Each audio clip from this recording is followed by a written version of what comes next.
اعوذ باللہ من الشیطان الرجیم بسم اللہ الرحمن الرحیم یا ایہا الذین آمنوا کتب علیکم الصیام کما کتب علی الذین من قبلکم لعلکم تتقون ایاما معدودات فمن كان منكم مريضا أو على سفر فعدة من أيام أخر وعلى الذين يطيقونه فدية طعام مسكين فمن تطوع خيرا فهو خير له وأن تصوموا خير لكم إن كنتم تعلمون شهر رمضان الذي أنزل فيه القرآن هدى للناس وبينات من الهدى والفرقان فمن شهد منكم الشهر فليصمه ومن كان مريضا أو على سفر فعدة من أيام أخر يريد الله بكم اليسر ولا يريد بكم العسر ولتكملوا العدة ولتكبروا الله على ما هداكم ولعلكم تشكرون یا ایھا الذین آمنوا، اے ایمان والو، تم پر روزے فرض کر دیے گئے جیسے کہ تم سے پہلے لوگوں پر روزے فرض کر دیے گئے تھے تاکہ تم میں تقوی پیدا ہو۔ مزید تسلی دی، یہ روزے چند گنتی کے ہیں، تم میں سے جو کوئی مریض ہو یا سفر پر ہو تو اسے دوسرے دنوں میں گنتی پوری کر لینی چاہیے، اور جو لوگ روزہ رکھنے کی طاقت رکھتے ہوں مگر پھر بھی نہ رکھیں تو اس کا فدیہ ایک مسکین کو کھانا کھلانا ہے، اور جو شخص اپنی خوشی سے زیادہ بھلائی کرے تو یہ اس کے لیے بہتر ہے، اور اگر تم روزہ رکھو تو یہ تمہارے لیے بہتر ہے۔ تحویل قبلہ کے بعد اب یہاں پر روزے کی بات ہو رہی ہے۔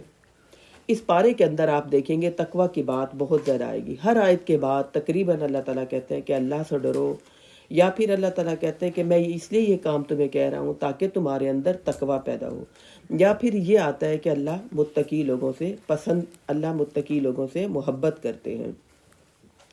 یہاں پر روزے کی بات آ گئی، اور روزہ جو ہے آپ کو پتہ ہے مشکل کام ہے، تو مشکل کام جب ہو تو پہلے جب انسان یہ کہہ دے کہ دیکھو مشکل تو ہے لیکن اور لوگوں نے بھی کیا، میں بھی کرتی ہوں، تمہارے بہن بھائی بھی کرتے ہیں، تو پھر انسان کو لگتا ہے کہ آسان ہے، کوئی بات نہیں، ہم بھی کر لیں گے۔ تو یہاں پر اللہ تعالیٰ کہہ رہے ہیں تم پر روزے فرض کر دیے گئے، یعنی فرض روزوں کی چوائس نہیں ہے، رمضان کے 30 روزوں کی ان کی چوائس نہیں ہے۔ جس کے روزے پیریڈز کے دنوں میں چھوٹ جائیں اس نے پورے سال کے اندر وہ اپنے قضا روزے خواتین نے پورے کرنے ہی کرنے ہوتے ہیں، ٹھیک ہے، پورا سال ہے، پورے سال کے اندر وہ روزے پورے کریں، لیکن اگر پھر بھی چھوٹ گئے تو پھر رمضان کے روزے رکھنے کے بعد کوشش کریں کہ پورے سال میں پھر کچھ نہ کچھ روزے فرض ضرور رکھیں۔ تو اللہ تعالیٰ کہہ رہے ہیں جیسے تم سے پہلے لوگوں پر فرض کر دیے گئے تھے تو تم پر بھی روزے فرض کیے ہیں، یعنی گھبراؤ نہیں کہ یہ مشکل کام ہے، ہم کیسے روزے رکھیں گے، تم سے پہلے لوگوں پر بھی روزے فرض تھے۔ تو اس سے پتہ چلا کہ پہلی شریعت میں روزے تھے، وہ ایام 20 کے روزے تھے، 13، 14، 15 چاند کی تاریخ کے، وہ یہ لازماً روزے رکھا کرتے تھے۔ اس کے علاوہ نفلی روزے بھی رکھتے ہی ہوں گے۔ تو یہ اللہ تعالیٰ کہہ رہے ہیں کہ تم سے پہلے لوگوں پر بھی روزے فرض تھے۔ روزے رکھنے کا مقصد کیا ہے؟ تاکہ تمہارے اندر تقوی آ جائے۔ تقوی کامیابی کی ضمانت ہے، اور تقوی انسان کے اندر کب آتا ہے؟ جب انسان یہ سوچے کہ اللہ رب العزت مجھے دیکھ رہے ہیں، اور روزے کا مقصد بھی اللہ رب العزت نے یہی بتایا کہ تمہارے اندر تقوی آ جائے۔ تو تقوی آتا ہے ہمارے اندر، اللہ کو ہم محسوس کرتے ہیں، دیکھیں ہم کھاتے پیتے نہیں ہیں، حتیٰ کہ وضو کرتے ہیں پانی کا کوئی ایک گھونٹ بھی نہیں اتارتے۔ تو یہاں پر اللہ تعالیٰ نے وہی بات کی کہ روزے کا مقصد یہ ہے کہ تمہارے اندر تقوی آ جائے۔ تو پھر مزید تسلی دی، گھبراؤ نہیں، یہ چند گنتی کے دن ہے، جو کوئی تم میں سے مریض ہو یا سفر پر ہو تو دوسرے دنوں میں گنتی پوری کر لیں۔ یعنی 2 بیماریاں ہو سکتی ہیں نا، مریض ہے، ایسی بیماری یہ نہیں کہ فلو ہے تو اب روزہ نہیں رکھ سکتے، کھانسی ہے تو اب روزہ نہیں رکھ سکتے، ٹمپریچر ہے تو روزہ نہیں رکھ سکتے، ایسی بیماری جس سے انسان کو لگے کہ جو ہے ان بیماریوں میں تو روزہ رکھنا ہے. ایسی بیماری جس کا لگے کہ اب علاج ہو ہی نہیں سکتا، جیسے کہ بڑھاپا ہے، ٹھیک ہے، تو اس وقت جو ہے اگر انسان مریض ہے یا سفر پر ہے یا اس کے علاوہ ایسی شدید بیماری ہو گئی ہے کہ جس میں اس کو لگتا ہے کہ میرے لیے مشکل ہے روزہ رکھنا، تو مریض ہے یا سفر پر ہے تو دوسرے دنوں میں گنتی پوری کر لے، یعنی وہ دنوں کو شمار کر لے، پھر وہ دن بعد میں پورے کرے روزہ رکھ کے. اور جو لوگ روزہ رکھنے کی طاقت رکھتے ہوں، یطیقونہ فدیۃ طعام مسکین، مگر پھر بھی وہ نہ رکھیں تو وہ کیا کریں، وہ طاقت رکھتے ہیں تو نہیں رکھتے، وہ فدیہ دے ایک مسکین کو کھانا کھلانے کی. یہ حکم پہلے اترا تھا، اب یہ حکم منسوخ ہو گیا جب یہ آیا. اگلی آیت میں ہم پڑھیں گے فمن شہید منکم الشہر فلیصم، تم میں سے جو رمضان کو پائے اسے چاہیے کہ وہ روزے لازمن رکھے. اس حکم کے آنے سے یہ حکم منسوخ ہو گیا. تلاوت اس کی ہم کرتے ہیں اور اس کا حکم منسوخ ہو گیا. یعنی اللہ نے چوائس نہیں دی، مشکل لگ رہا ہے چلو کوئی بات نہیں، پیسہ ہے تمہارے پاس، تم ایسا کرو ایک مسکین کو کھانا کھلا دو. نہیں، اللہ نے کہا کہ نہیں، پہلے حکم تھا اب یہ ختم ہو گیا. جو شخص اپنی خوشی سے زیادہ بھلائی کرے تو اس کے لیے بہتر ہے، یعنی دیر سے روزہ رکھنے سے فدیہ بھی دے دے اور بعد میں روزہ بھی رکھ دے، تو اللہ کہہ رہے یہ نیکی کرو تو تمہارے لیے بہتر ہے. اور اگر تم روزہ رکھ لو تو بہتر ہے اگر تم سمجھو. رمضان وہ مہینہ ہے جس میں قرآن نازل کیا گیا. تمام آسمانی کتابیں رمضان میں نازل ہوئی تھیں. رمضان میں قرآن بھی نازل ہوا. لوح محفوظ سے آسمان دنیا میں لیلۃ القدر کی رات کو رمضان میں اتارا گیا. بعد میں حسب ضرورت 23 سال کے اندر یہ نبی اکرم صلی اللہ علیہ وسلم پر آہستہ آہستہ اتارا گیا. رمضان المبارک میں قرآن کی کثرت کی تلاوت تاکید سے کی گئی ہے، اس لیے کہ رمضان میں ہی قرآن نازل ہوا، تو رمضان میں قرآن پڑھنے کا ثواب بھی زیادہ ہے. تو رمضان اور قرآن کا بڑا گہرا تعلق ہے. تو اس میں رمضان میں ہم قرآن مجید دن میں بھی پڑھتے ہیں اور رات کو بھی پڑھتے ہیں. تو اللہ تعالیٰ کہہ رہے ہیں کہ یہ رمضان وہ مہینہ ہے جس میں قرآن نازل کیا گیا. تمام لوگوں کے لیے اس میں ہدایت ہے اور اس میں والفرقان، حق و باطل میں امتیاز کرنے والے واضح دلائل بھی ہیں. فمن شہید منکم الشہر فلیصم، تم میں سے جو کوئی بھی رمضان کے مہینے کو پائے وہ لازمن روزے رکھے. ٹھیک ہے، پچھلا حکم منسوخ ہو گیا اس حکم کے آنے کے بعد. روزہ کون رکھے گا؟ جو عاقل ہے، جو بالغ ہے، ٹھیک ہے، جو سمجھدار ہے وہ لازمن روزہ رکھے گا. عاقل بالغ، ٹھیک ہے، بڑا ہو گیا، یعنی نماز تو فرض ہوتی ہے تقریباً 10 سال کے بعد، اور روزہ فرض ہوتا ہے جب سمجھدار بھی ہے اور اس کے علاوہ بالغ بھی ہو گیا ہے. لڑکیاں ہماری عموماً 13-14 سال کی عمر میں ہو جاتی ہیں، لڑکے ذرا لیٹ ہوتے ہیں، 15 سال کی عمر میں ہو جاتے ہیں، تو پھر ان پر روزہ رکھنا بھی فرض ہے. اور رمضان کے روزے رکھنے کی فضیلت اتنی زیادہ ہے، نبی اکرم صلی اللہ علیہ وسلم نے فرمایا جو شخص رمضان کا روزہ چھوڑتا ہے اگر وہ پورے سال کے بھی روزے رکھتا رہے نا، وہ اس اجر کو نہیں پا سکتا جو رمضان میں روزے رکھنے کا اجر ہے. ٹھیک ہے، تو رمضان میں ہی روزے رکھنے ہیں. یہ نہیں کہ جب سردیاں آئیں گی یا جب موسم اچھا ہوگا 30 گنتی پوری کرنی ہم اپنی مرضی سے کر لیں گے. نہیں، جو رمضان کا مہینہ پائے اس پر لازم ہے کہ وہ روزے رکھے. ہاں، اگر کوئی مریض ہے یا سفر پر ہے تو پھر وہ دوسرے دنوں میں گنتی کو پورا کرے. اللہ یرید اللہ بکم اليسر، اللہ تمہارے لیے تمہارے ساتھ نرمی کا برتاؤ کرنا چاہتا ہے.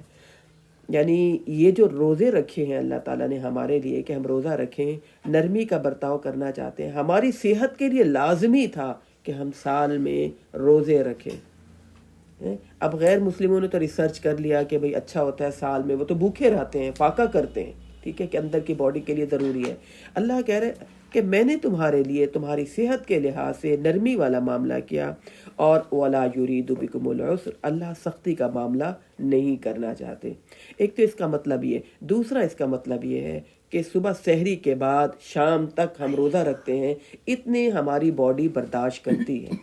آپ کو پتہ ہے کرسچن لوگ جو ہیں ان کا روزہ لمبا ہوتا ہے نا، وہ ان کے روزوں میں سحری نہیں ہے. ہمارے روزوں میں الحمدللہ سحری ہے، اور آپ نے ترغیب دی سحری کھایا کرو، سحری کے کھانے میں برکت ہے. 8 پہرا روزہ رکھنے کو آپ نے منع کیا کہ بس صرف خالی پیٹ بھوکا رہنا ہے، ہم سحری نہیں کرتے، بس اب ہم ایک دفعہ رات کو کھا پی کے سو جاتے ہیں، صبح کون اٹھے سحری کھائے؟ آپ نے کہا سحری کا کھانا کھایا کرو، اس میں برکت ہے، کیونکہ جب انسان کھاتا ہے تو سارا دن بھوکا پیاسا سوتے تھوڑی رہنے، نمازیں پڑھنی ہے، قرآن پڑھنا ہے، ٹھیک ہے، اور اپنے شب و روز کے روٹین کے کام بھی کرنے ہیں۔ یہ نہیں کہ سب کو یہی بتاتے رہنا، آپ کو پتہ ہے نا آج میرا روزہ ہے، بس مجھے کچھ نہ کہیں، یہ نہیں کرنا ہوتا مسلمان نے۔ تو لہٰذا اللہ آسانی چاہتا ہے، تمہارے لیے سختی نہیں چاہتا۔ اللہ نے تمہارے لیے سحری رکھی اور پھر اس کے بعد شام تک، غروب آفتاب تک تم پھر کھا پی سکتے ہو، ساری رات کھا سکتے ہو۔ وَلِتُكْمِلُوا الْعِدَّةَ وَلِتُكَبِّرُوا اللَّهَ عَلَى مَا هَدَاكُمْ وَلَعَلَّكُمْ تَشْكُرُونَ، اور تاکہ تم مکمل کرو گنتی مہینہ بھر میں، اور پھر اس کے علاوہ اللہ نے وَلِتُكَبِّرُوا اللَّهَ عَلَى مَا هَدَاكُمْ، اللہ نے تمہیں ہدایت دی اس بات پر، اللہ کی بڑائی بھی بیان کرو۔ یعنی مومن جو ہے روزہ رکھنے کے بعد تکبر نہیں کرتا، ذکر اذکار کرتے رہتے ہیں، لمحہ لمحہ کرتے رہتے ہیں۔ تو جس کے دل کے قریب اللہ رب العزت ہو تو وہ تو فوراً اللہ کو یاد اٹھتے بیٹھتے کرے گا۔ جس کے دل کے قریب اللہ ہو، اللہ بھی پھر اسی کے قریب ہو جاتا ہے۔ لہذا اللہ کی بڑائی بھی بیان کرنی ہے اور پھر شکر بھی ادا کرنے ہیں اس بات پر کہ اللہ رب العزت نے ہمیں ہدایت دی۔ اب روزے کی بات ہو رہی تھی، درمیان میں اللہ تعالیٰ نے کہا وَإِذَا سَأَلَكَ عِبَادِي عَنِّي فَإِنِّي قَرِيبٌ، جب میرے بندے آپ سے میرے متعلق پوچھیں تو آپ ان سے کہیے میں ان کے قریب ہوں۔ یعنی ایک صحابی آئے، ایک عرابی، اس نے کہا کہ اللہ کس طرح سنتا ہے، اونچی آواز میں یا آہستہ آواز میں؟ تو اس پر یہ آیات اتری، اللہ کو آہستہ آواز میں پکارو یا اونچی آواز سے۔ اللہ رب العزت کہتے ہیں جب بھی میرے بندے میرے بارے مجھ سے سوال کرتے ہیں انہیں بتا دیجئے میں ان کے قریب ہوں۔ جب وہ اللہ کو اپنے قریب محسوس کرتے ہیں تو اللہ بھی ان کے قریب ہوتا ہے۔ بات یہ کہ ہم فیل نہیں کرتے، ہم ویسے گھبراتے رہتے ہیں، ہم ویسے پریشان ہوتے رہتے ہیں، ہائے بنے گا کیا، ہے کیا ہوگا، اتنی پریشانیاں، اتنے معاملات، اتنے کام کیسے سنبھالیں گے، رمضان میں ہوگا کیا ہے، اتنی لمبا روزہ ہے، اتنی زیادہ ذمہ داریاں ہیں۔ تو اللہ کہہ رہے رمضان میں روزہ رکھ کے بھی تم نے مجھ سے دعائیں کرتے رہنا ہے، ٹھیک ہے۔ پہلے تو قرآن کا اللہ تعالیٰ نے کہا کہ رمضان کا اور قرآن کا تعلق ہے، دوسرا رمضان میں رب سے دعائیں کرتے رہنا ہے۔ رمضان میں فرشتے مقرر ہوتے ہیں دن اور رات، اور وہ مستقل دعائیں مانگ رہے ہوتے ہیں کہ یا اللہ جو بندہ بھی دعا مانگے یا اللہ آپ اس کو قبول کر لیں۔ وہ ہر ایک کی دعا پر دن ہو یا رات آمین کہہ رہے ہوتے ہیں۔ اور آپ کو پتہ ہے رمضان میں رات کو کے علاوہ دن میں بھی کتنے ہزار لوگوں کو اللہ رب العزت جہنم سے آزاد کرتے ہیں۔ رمضان خاص مہینہ ہے دعائیں کرنے کا۔ اللہ رب العزت بہت سارے لوگوں کو روزانہ ہزاروں کی تعداد میں لوگوں کو جہنم سے آزاد کرتے ہیں۔ تو اس لیے روزے کی بات ہو رہی تھی، درمیان میں اللہ تعالیٰ دعا کی بات بھی لے آئے۔ اجیب دعوت الداعی، تو ان سے کہہ دیجئے جب دعا کرنے والا مجھے پکارتا ہے تو میں دعا قبول کرتا ہوں، لہذا انہیں چاہیے کہ میری فرما برداری کریں۔ فَلْيَسْتَجِيبُوا لِي، اللہ نے شرط لگا دی، جیسے ہم بچوں سے کہتے ہیں نا دیکھو میری بات مانو گے تو پھر یہ چیز دلوائیں گے۔ اللہ کہہ رہے فَلْيَسْتَجِيبُوا لِي، تم نے پھر میری بات ماننی ہے، میرے فرما بردار بننے ہیں۔ یہ نہیں کہ رمضان میں دعائیں کرو اور رمضان کے بعد پھر جیسے دل چاہے زندگی گزارو، نہیں، میں تمہیں جہنم سے آزاد کروں گا، میں تمہارے رمضان میں کی ہوئی ہر دعا کو قبول کروں گا، لیکن تم نے میرے احکام بھی بجا لانے ہیں، میری فرما برداری بھی کرنی ہے۔ جتنی ہم اللہ کی بات مانیں گے اتنی زندگی میں خیر آتی چلی جائے گی۔ یہ نہیں کہ کوئی گھاٹے کا سودا ہے، بھئی کیا ہم اپنی مرضی سے رہ بھی نہیں سکتے دنیا میں؟ ابھی جوانی ہے، اتنی چیزیں ہمیں ملی ہیں، پہلے تو اپنی خواہشات پوری کر نہیں سکے، اب پیسہ ملا، پیسے، بچے بڑے ہو گئے، اب فرصت کے لمحات ہیں، تو کیا اب بھی اپنی منمانی والی زندگی نہیں گزار سکتے؟ اللہ کہہ رہے ہیں فَلْيَسْتَجِيبُوا لِي وَلْيُؤْمِنُوا بِي لَعَلَّهُمْ يَرْشُدُونَ، اگر میری فرما برداری کرو گے، میری بات مانو گے تو تمہاری زندگی میں خیر ہی خیر آئے گا، اور پھر اس کے بعد تم میرے پر ایمان بھی لاؤ۔ یعنی دعا مانگنے کے بعد گھبرانا نہیں ہے کہ پتہ نہیں اللہ دعا سنتا ہے کہ نہیں سنتا، پتہ نہیں کب قبول ہوگی، پھر ایمان رکھنا اس بات پر جب دعا مانگ لی تو اللہ نے دعا پھر قبول بھی کرنی ہے۔ لعلہم یرشدون۔ پھر ہدایت بھی پا جاؤ گے۔ روزوں کی راتوں میں تمہارے لیے اپنی بیویوں کے پاس جانا حلال کر دیا گیا ہے۔ یعنی آپ کو پتہ ہے کہ دین ہمارا دین فطرت ہے۔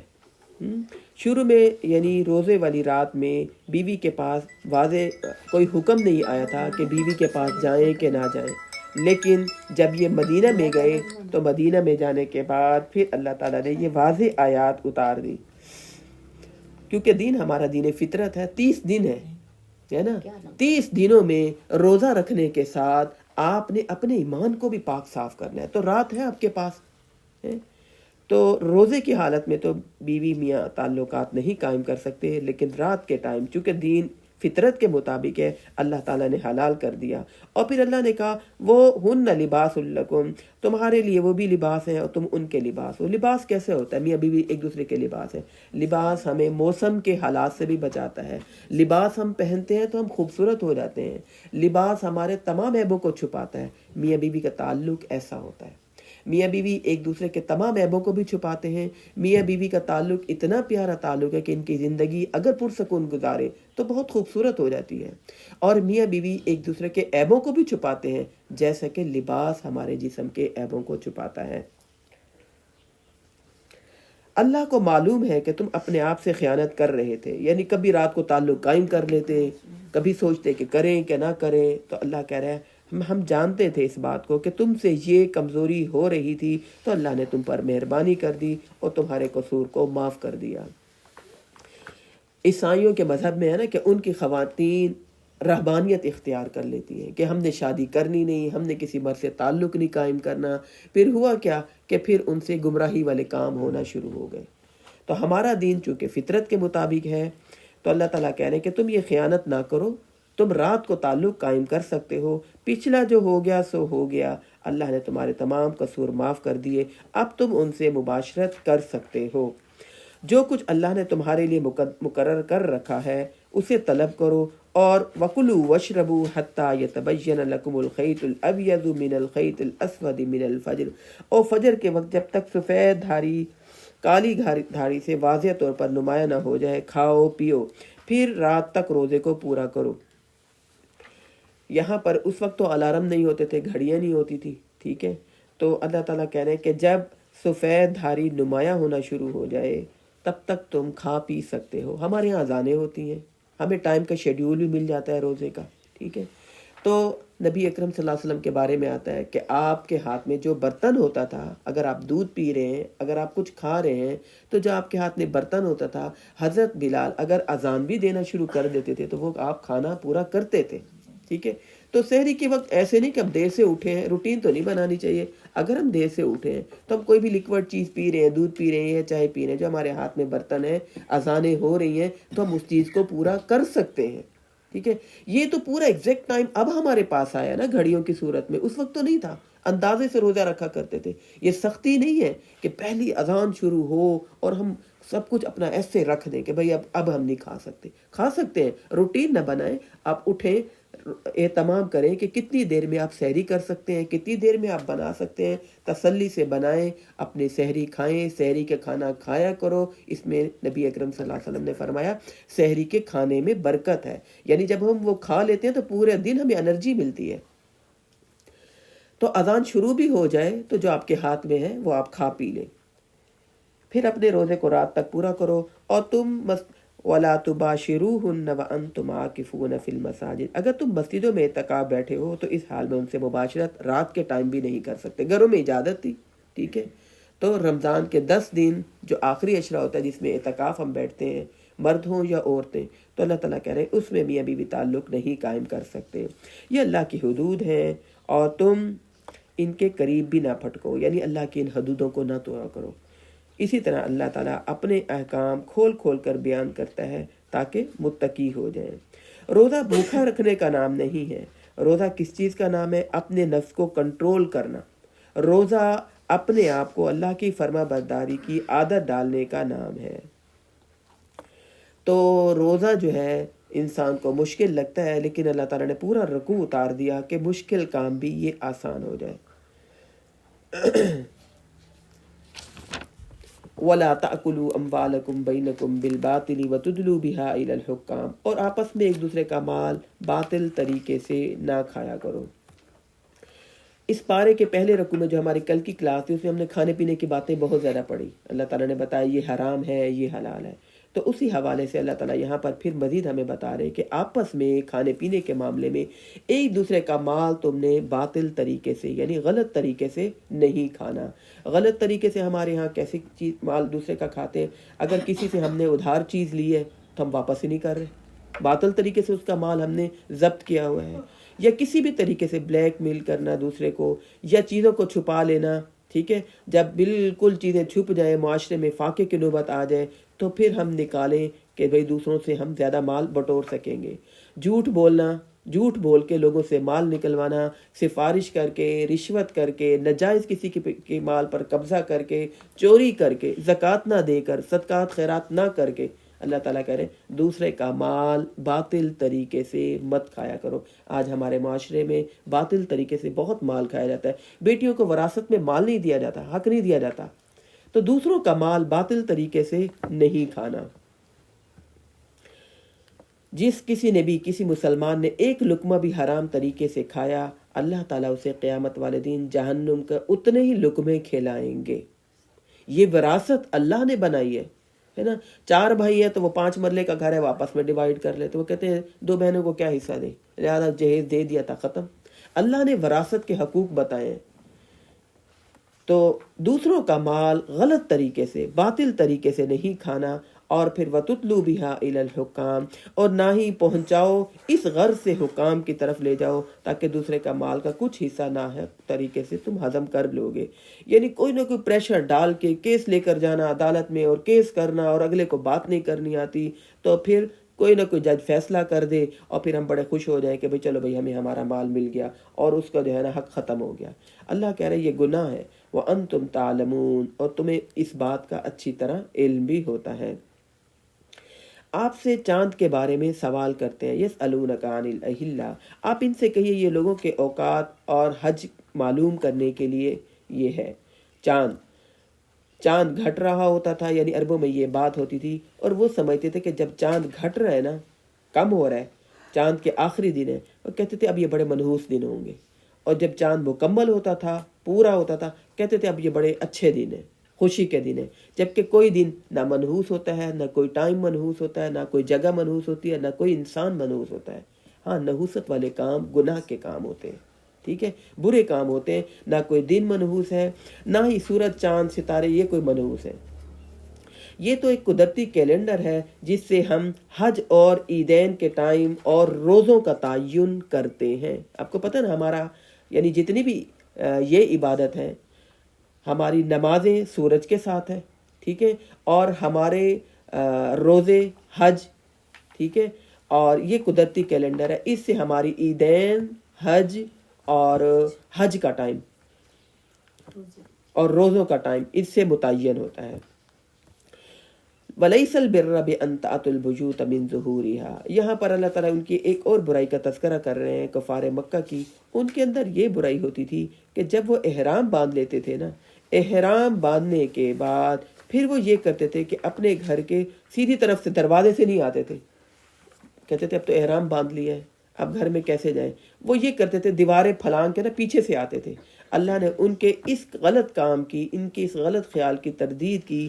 اللہ نے کہا نیکی یہ نہیں کہ تم آؤ اپنے گھروں میں پیچھے کی طرف سے، نیکی تو یہ ہے جو تقوی اختیار کرے۔ میں نے آپ کو کہا کہ اس بارے میں بار بار ہر کام کے بعد اللہ تعالیٰ کہہ رہے ہیں تقوی اختیار کرو، اللہ سے ڈر جاؤ۔ تو جو تقوی اختیار کرتا ہے، اللہ سے ڈرتا ہے، اس کے دل کی بصیرت جو ہے وہ کھل جاتی ہے، ٹھیک ہے، اس کو گناہ کرتے ہوئے پھر ڈر لگتا ہے۔ اللہ تعالیٰ کہہ رہے ہیں وَأْتُوا الْبُيُوتَ مِنْ أَبْوَابِهَا، لہذا تم گھروں میں ان کے دروازوں سے آیا کرو۔ یہ کیا بات ہے کہ تم پیچھے سے چڑھتے ہو، پیچھے سے آ جاتے ہو؟ تو لہذا ان کے جتنے بھی غلط خیالات تھے یا مشکل کام کر کے، جو بھی مشکل طریقہ کر کے اس کو نیکی سمجھتے تھے، اللہ نے یہاں ان کی اس خیال کی تردید کر دی کہ یہ نہ سمجھو کہ مشکل کام ہم کریں گے تو زیادہ ثواب ملے گا، نہیں، اللہ تعالیٰ کہہ رہے ہیں کہ پرانی روایت جو تمہارے اندر ہے، احرام باندھ کر پچھواڑے سے تم داخل ہوتے ہو، اس غلط کام کو، اس غلط خیال کو چھوڑ دو۔ ایسا نہیں اللہ کے ہاں کہ مشکل کام کر کے، مشکل طریقے کر کے وہ نیکی بن جاتی ہے، وہ نیکی کا عمل نہیں ہوتا۔ نیکی تو یہ ہے وَلَيْسَ الْبِرَّ بِأَن تَأْتُوا الْبُيُوتَ مِن ظُهُورِهَا وَلَكِنَّ الْبِرَّ مَنِ اتَّقَوَىٰ۔ دل کی کنڈیشن بدل جائے، دل کے اندر اللہ کا ڈر اور خوف آ جائے، اللہ سے ڈرتے رہا کرو تاکہ تم دنیا اور آخرت میں کامیاب ہو جاؤ، اور تم اللہ کے راہ میں ان سے جنگ نہ، اور تم اللہ کے راہ میں ان لوگوں سے جنگ کرو جو تم سے جنگ کرتے ہیں، مگر زیادتی نہ کرنا۔ کتنا پیارا دین ہے ہمارا، اور اس میں کتنا عدل ہے۔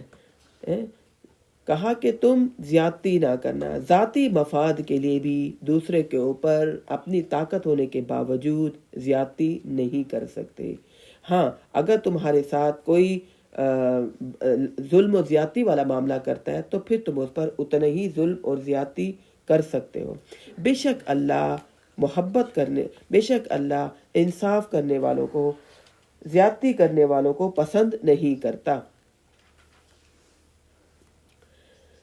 وَاقْتُلُوهُمْ حَيْثُ ثَقِفْتُمُوهُمْ، جنگ میں تم ان سے لڑائی کر سکتے ہو جہاں بھی تم انہیں پاؤ۔ اب اگلا حکم آ گیا، پہلے تو یہ تھا کہ لڑائی نہیں کرنی جب تک کہ یہ تمہارے ساتھ لڑائی کی پہل نہ کریں، اب کہا کہ جنگ اگر ہو رہی ہے جہاں بھی تم انہیں پاؤ اب تم انہیں قتل کر سکتے ہو۔ پہلے تھا اگر یہ تم پہ ہاتھ اٹھائیں تو پھر تم نے قتل کرنا ہے، اب یہاں اللہ تعالیٰ نے کہہ دیا جنگ کے میدان میں اگر یہ ہاتھ بھی نہیں اٹھاتے تو تمہاری ان سے لڑائی ہو رہی ہے، جہاں بھی تم انہیں پاؤ پھر ان کے ساتھ تم نے ان کو قتل کرنا ہے، اور انہیں وہاں سے نکالو جہاں سے انہوں نے تمہیں نکالا تھا۔ کہاں سے نکالا تھا؟ مکہ سے نکالا تھا۔ تو لہذا اللہ تعالیٰ کہہ رہے ہیں کہ اب تم بھی مکہ میں جاؤ، فتح مکہ کے بعد کی یہ آیات ہیں، اب تم بھی جاؤ، اب وہ پرانے معاہدے ختم ہو گئے، ان مشرکین مکہ نے تمہیں وہاں سے نکالا تھا، اب تم بھی وہاں سے انہیں نکالو۔ وَالْفِتْنَةُ أَشَدُّ مِنَ الْقَتْلِ، اور فتنہ قتل سے زیادہ بڑا گناہ ہے۔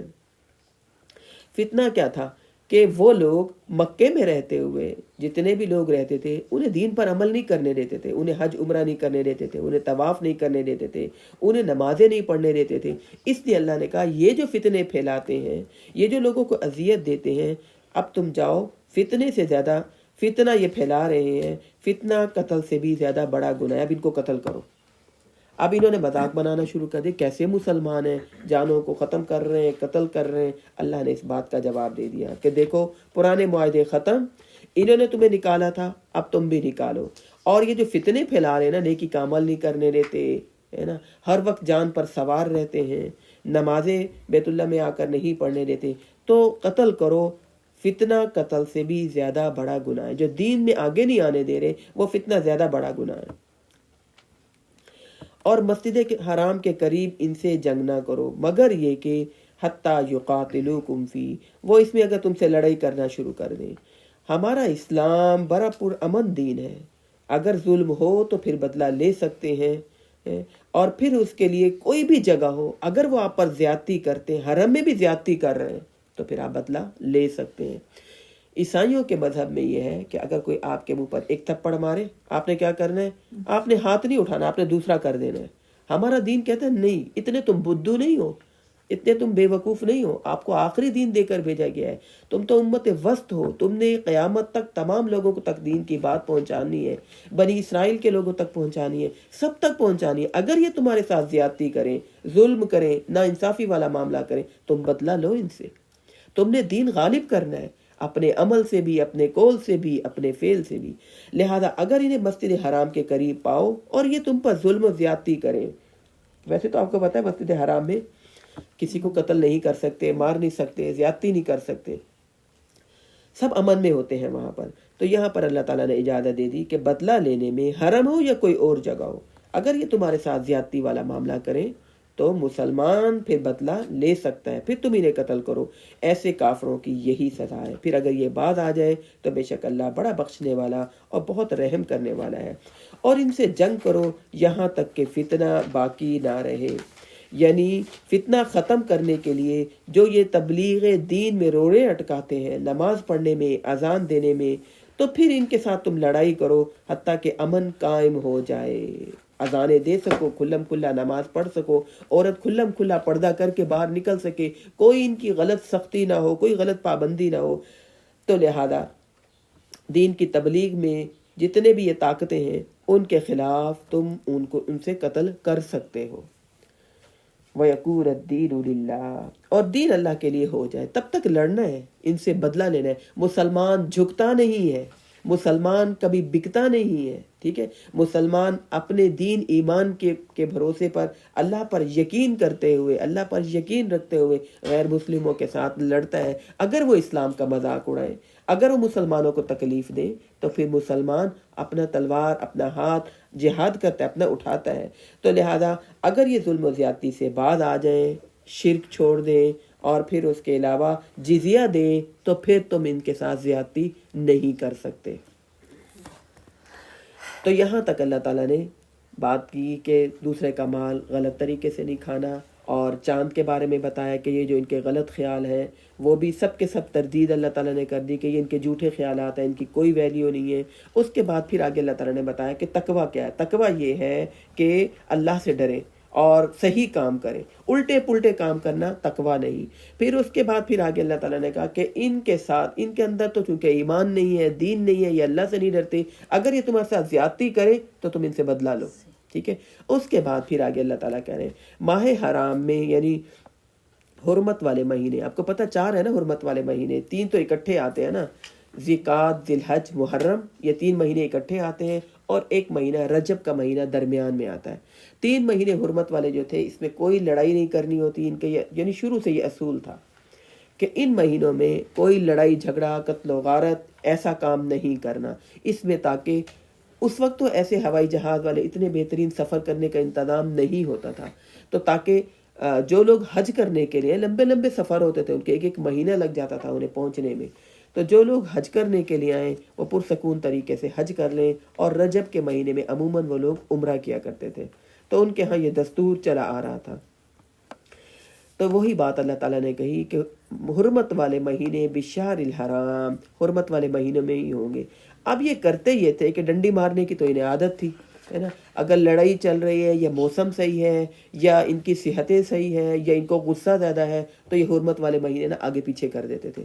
رجب کے مہینے میں لڑائی کر لی اور کہتے تھے یہ مہینہ حرمت والا نہیں ہے، کوئی ایک اور مہینہ کر لیتے تھے. 4 مہینے پورے کرتے تھے، لیکن گنتی جو ہے، یہ تعداد جو فکس تھی، اس کو آگے پیچھے کر دیتے تھے.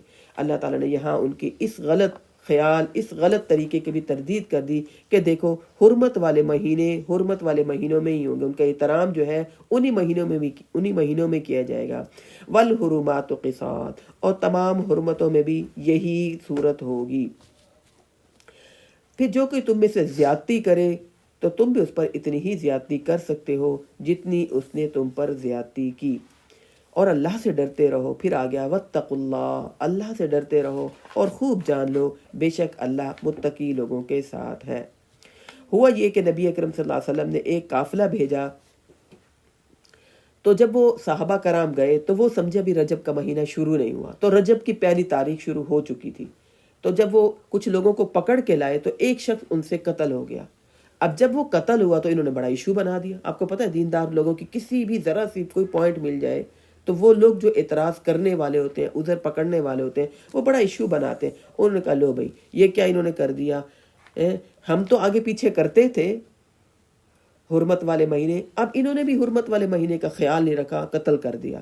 تو اللہ تعالیٰ کہہ رہے ہیں والحرمات قصاص، تم میں سے جو کوئی زیادتی کرے تو فاعتدوا بمثل ما اعتدى علیکم، تو تم پر اتنی ہی زیادتی کر سکتے ہو جتنی اس نے تم پر کی. اور اللہ سے ڈرو اور خوب جان لو بے شک اللہ متقی لوگوں کے ساتھ ہے. کہ اور پھر آگے اللہ نے کہا اللہ کے راہ میں خرچ کرتے رہو اور اپنے ہاتھوں کو خود ہلاکت میں نہ ڈالو، اور احسان کا طریقہ اختیار کرو، بے شک اللہ احسان کرنے والوں کو پسند کرتا ہے. یہاں اللہ تعالیٰ نے اور بات کر دی کہ دیکھو غلط کاموں سے بھی تم بچو، اور پھر اس کے علاوہ اللہ کی راہ میں بھی خرچ کرو. جو اللہ کی راہ میں خرچ نہیں کرتا وہ اپنے آپ کو ہلاکت میں ڈالتا ہے، اپنا نقصان کرتا ہے. اور اللہ تعالیٰ کہہ رہے ہیں خود ہی اپنے آپ کو ہلاکت میں مت ڈالو اور احسان کا طریقہ اختیار کرو. احسان کیا ہے؟ یعنی جتنی نیکی بنتی ہے جتنا دوسرے کا حق بنتا ہے اس سے زیادہ کرنا یہ احسان ہے۔ تو لہٰذا اللہ تعالیٰ کہہ رہے ہیں احسان والا معاملہ کرو، اللہ جو ہے احسان والا معاملے کو پسند کرتا ہے۔ جو آپ کے ساتھ اچھا نہیں کرتا اس کے ساتھ اچھا سلوک کرنا یہ احسان ہے۔ نبی اکرم صلی اللہ علیہ وسلم نے فرمایا جو آپ کے ساتھ اچھا کرتا ہے آپ نے بھی اچھا کر دیا، یہ تو عدلے کا بدلہ ہو گیا۔ احسان یہ ہے کہ اگر کوئی آپ کے ساتھ برا سلوک کرتا ہے، آپ کے ساتھ ظلم و زیادتی والا معاملہ کرتا ہے، آپ کو اگنور کرتا ہے، لیکن پھر بھی آپ کے گھر وہ آئیں، آپ ان کے ساتھ اچھا سلوک کریں، یہ احسان ہے۔ تو اللہ تعالیٰ کہہ رہے ہیں مال خرچ کرو، اللہ کی راہ میں مال خرچ کیا کرو، دل بڑا کرو، اور جو نہیں کرتا وہ خود ہی اپنا نقصان کرتا ہے۔ اور پھر احسان والا طریقہ اختیار کرو، اللہ احسان کرنے والوں کو پسند کرتا ہے۔ اور اللہ کی خوشنودی کے لیے حج اور عمرہ پورا کیا کرو۔ یہ احرام باندھ لیتے تھے حج کا اور عمرہ کا، لیکن پورے مناسک ادا نہیں کرتے تھے، ٹھیک ہے؟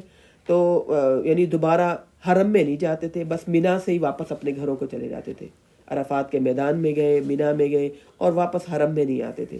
تو اللہ تعالیٰ کہہ رہے ہیں حج اور عمرہ پورا کرو، اور اگر کہیں گر جاؤ جو تمہیں قربانی میسر ہو تو اسے جو تمہیں قربانی میسر ہو وہی کر دو۔ اب ایسا ہوتا ہے کہ انسان حج یا عمرے کی نیت کر کے احرام باندھتا ہے، کوئی حادثہ ہو گیا، کوئی ایکسیڈنٹ کا معاملہ ہو گیا، یا ٹکٹ نہیں ملی انسان کو، یا طبیعت اتنی خراب ہو گئی کہ انسان جا ہی نہیں سکا، احرام باندھا ہوا ہے، تو پھر کیا کرنا ہے؟ پھر یہ کہ اللہ تعالیٰ کہہ رہے ہیں چونکہ تم جا نہیں سکتے، پہنچ نہیں سکتے، اور اب تم نے نیت کر لی تھی، تو پھر اب کوئی چانس نہیں ہے کہ تم وہاں پہنچ سکو، اپنا احرام کھول دو اور قربانی کر دو، اور وَلَا تَحْلِقُوا رُؤُوسَكُمْ، اور نہ اپنے سروں کو منڈواؤ یہاں تک کہ وہ پہنچ جائے قربانی اپنی جگہ تک، یعنی باقی جو ارکان ہیں وہ کرنے۔ یہ والا معاملہ جب نبی اکرم صلی اللہ علیہ وسلم صلح حدیبیہ کے موقع پر آئے تھے تب ایسا ہوا تھا۔ مشرکین مکہ نے صحابہ کرام کو اور نبی اکرم صلی اللہ علیہ وسلم کو، اگرچہ انہوں نے احرام باندھے تھے اور وہ بتا رہے تھے کہ ہم جنگ کرنے کے لیے نہیں آئے، ہتھیار ہم نہیں لائے، احرام باندھے ہوئے ہیں، ہمارے ساتھ قربانی کے جانور ہیں، لیکن انہوں نے جانے نہیں دیا تھا۔ تو پھر اس وقت یہ آیات اتری، تو پھر یہ اللہ تعالیٰ نے کہا کہ تم نے قربانی کر لینی ہے اور پھر اپنے سروں کو بھی منڈوا لینا ہے۔ اپنے سروں کو اس وقت تک نہ منڈواؤ جہاں تک کہ قربانی اپنے ٹھکانے پر نہ پہنچ جائے، یعنی قربانی کرنے کے بعد یہ رکن بعد میں کرنا ہے۔ پھر جو شخص مریض ہو یا اس کے سر میں کوئی تکلیف ہو، ہوتا ہے نا بعض کے سر میں کوئی دانے نکل آئے، ٹھیک ہے، تو کوئی بھی مسئلہ ہو تو اللہ تعالیٰ کہہ رہے ہیں جو سر نہیں منڈوا سکتا یا کوئی مریض ہے تو پھر وہ کیا کرے، روزوں کو سے یا صدقے سے یا قربانی سے اس کا فدیہ ادا کرے۔ رکن پھر کرنا ہے، فدیہ دینا ہے، روزے رکھ کر اور صدقہ کر کے اور قربانی کر کے۔ پھر جب تم امن کی حالت میں ہو جاؤ تو پھر فمن تمتع بالعمرۃ الی الحج، جس نے حج تمتع کرنا ہے۔ حج تمتع وہ ہوتا ہے کہ ایک ہی سفر میں حج اور عمرہ دونوں کی نیت کر لی جائے۔ عام طور پر ہم لوگ حج تمتع کرتے ہیں، ہم جاتے ہیں عمرہ کرتے ہیں اور پھر اس کے بعد اپنا احرام کھول دیتے ہیں، کچھ دن ہم ٹھہرتے ہیں، پھر اس کے بعد پھر ہم دوبارہ احرام باندھ کر حج کرتے ہیں۔ تو یہ جو اوپر بات تھی نا کہ یعنی روزے رکھو، تو 3 دن روزے رکھو یا 6 مسکینوں کو کھانا کھلاؤ یا 1 بکری ذبح کرو، اس کا فدیہ یہ ہے۔ تو جس کو میسر ہو قربانی تو وہ قربانی کرے، اور جس کو میسر نہ ہو وہ کیا کرے، 3 روزے رکھے حج کے دنوں میں اور 7 اپنے گھر واپس لوٹ کر رکھے۔ 10 روزے ہیں۔ حج تمتع کرنے والا اگر قربانی نہیں کر سکتا، ہوتا ہے نا بعض دفعہ پیسے چوری ہو گئے، بعض دفعہ پیسے کہیں گر گئے، اب وہاں پر بھیک تو مانگنی نہیں ہے نا، تو پھر کیا کرنا ہے، پھر انسان یوں کرے کہ منگوا بھی نہیں سکتے پیسے۔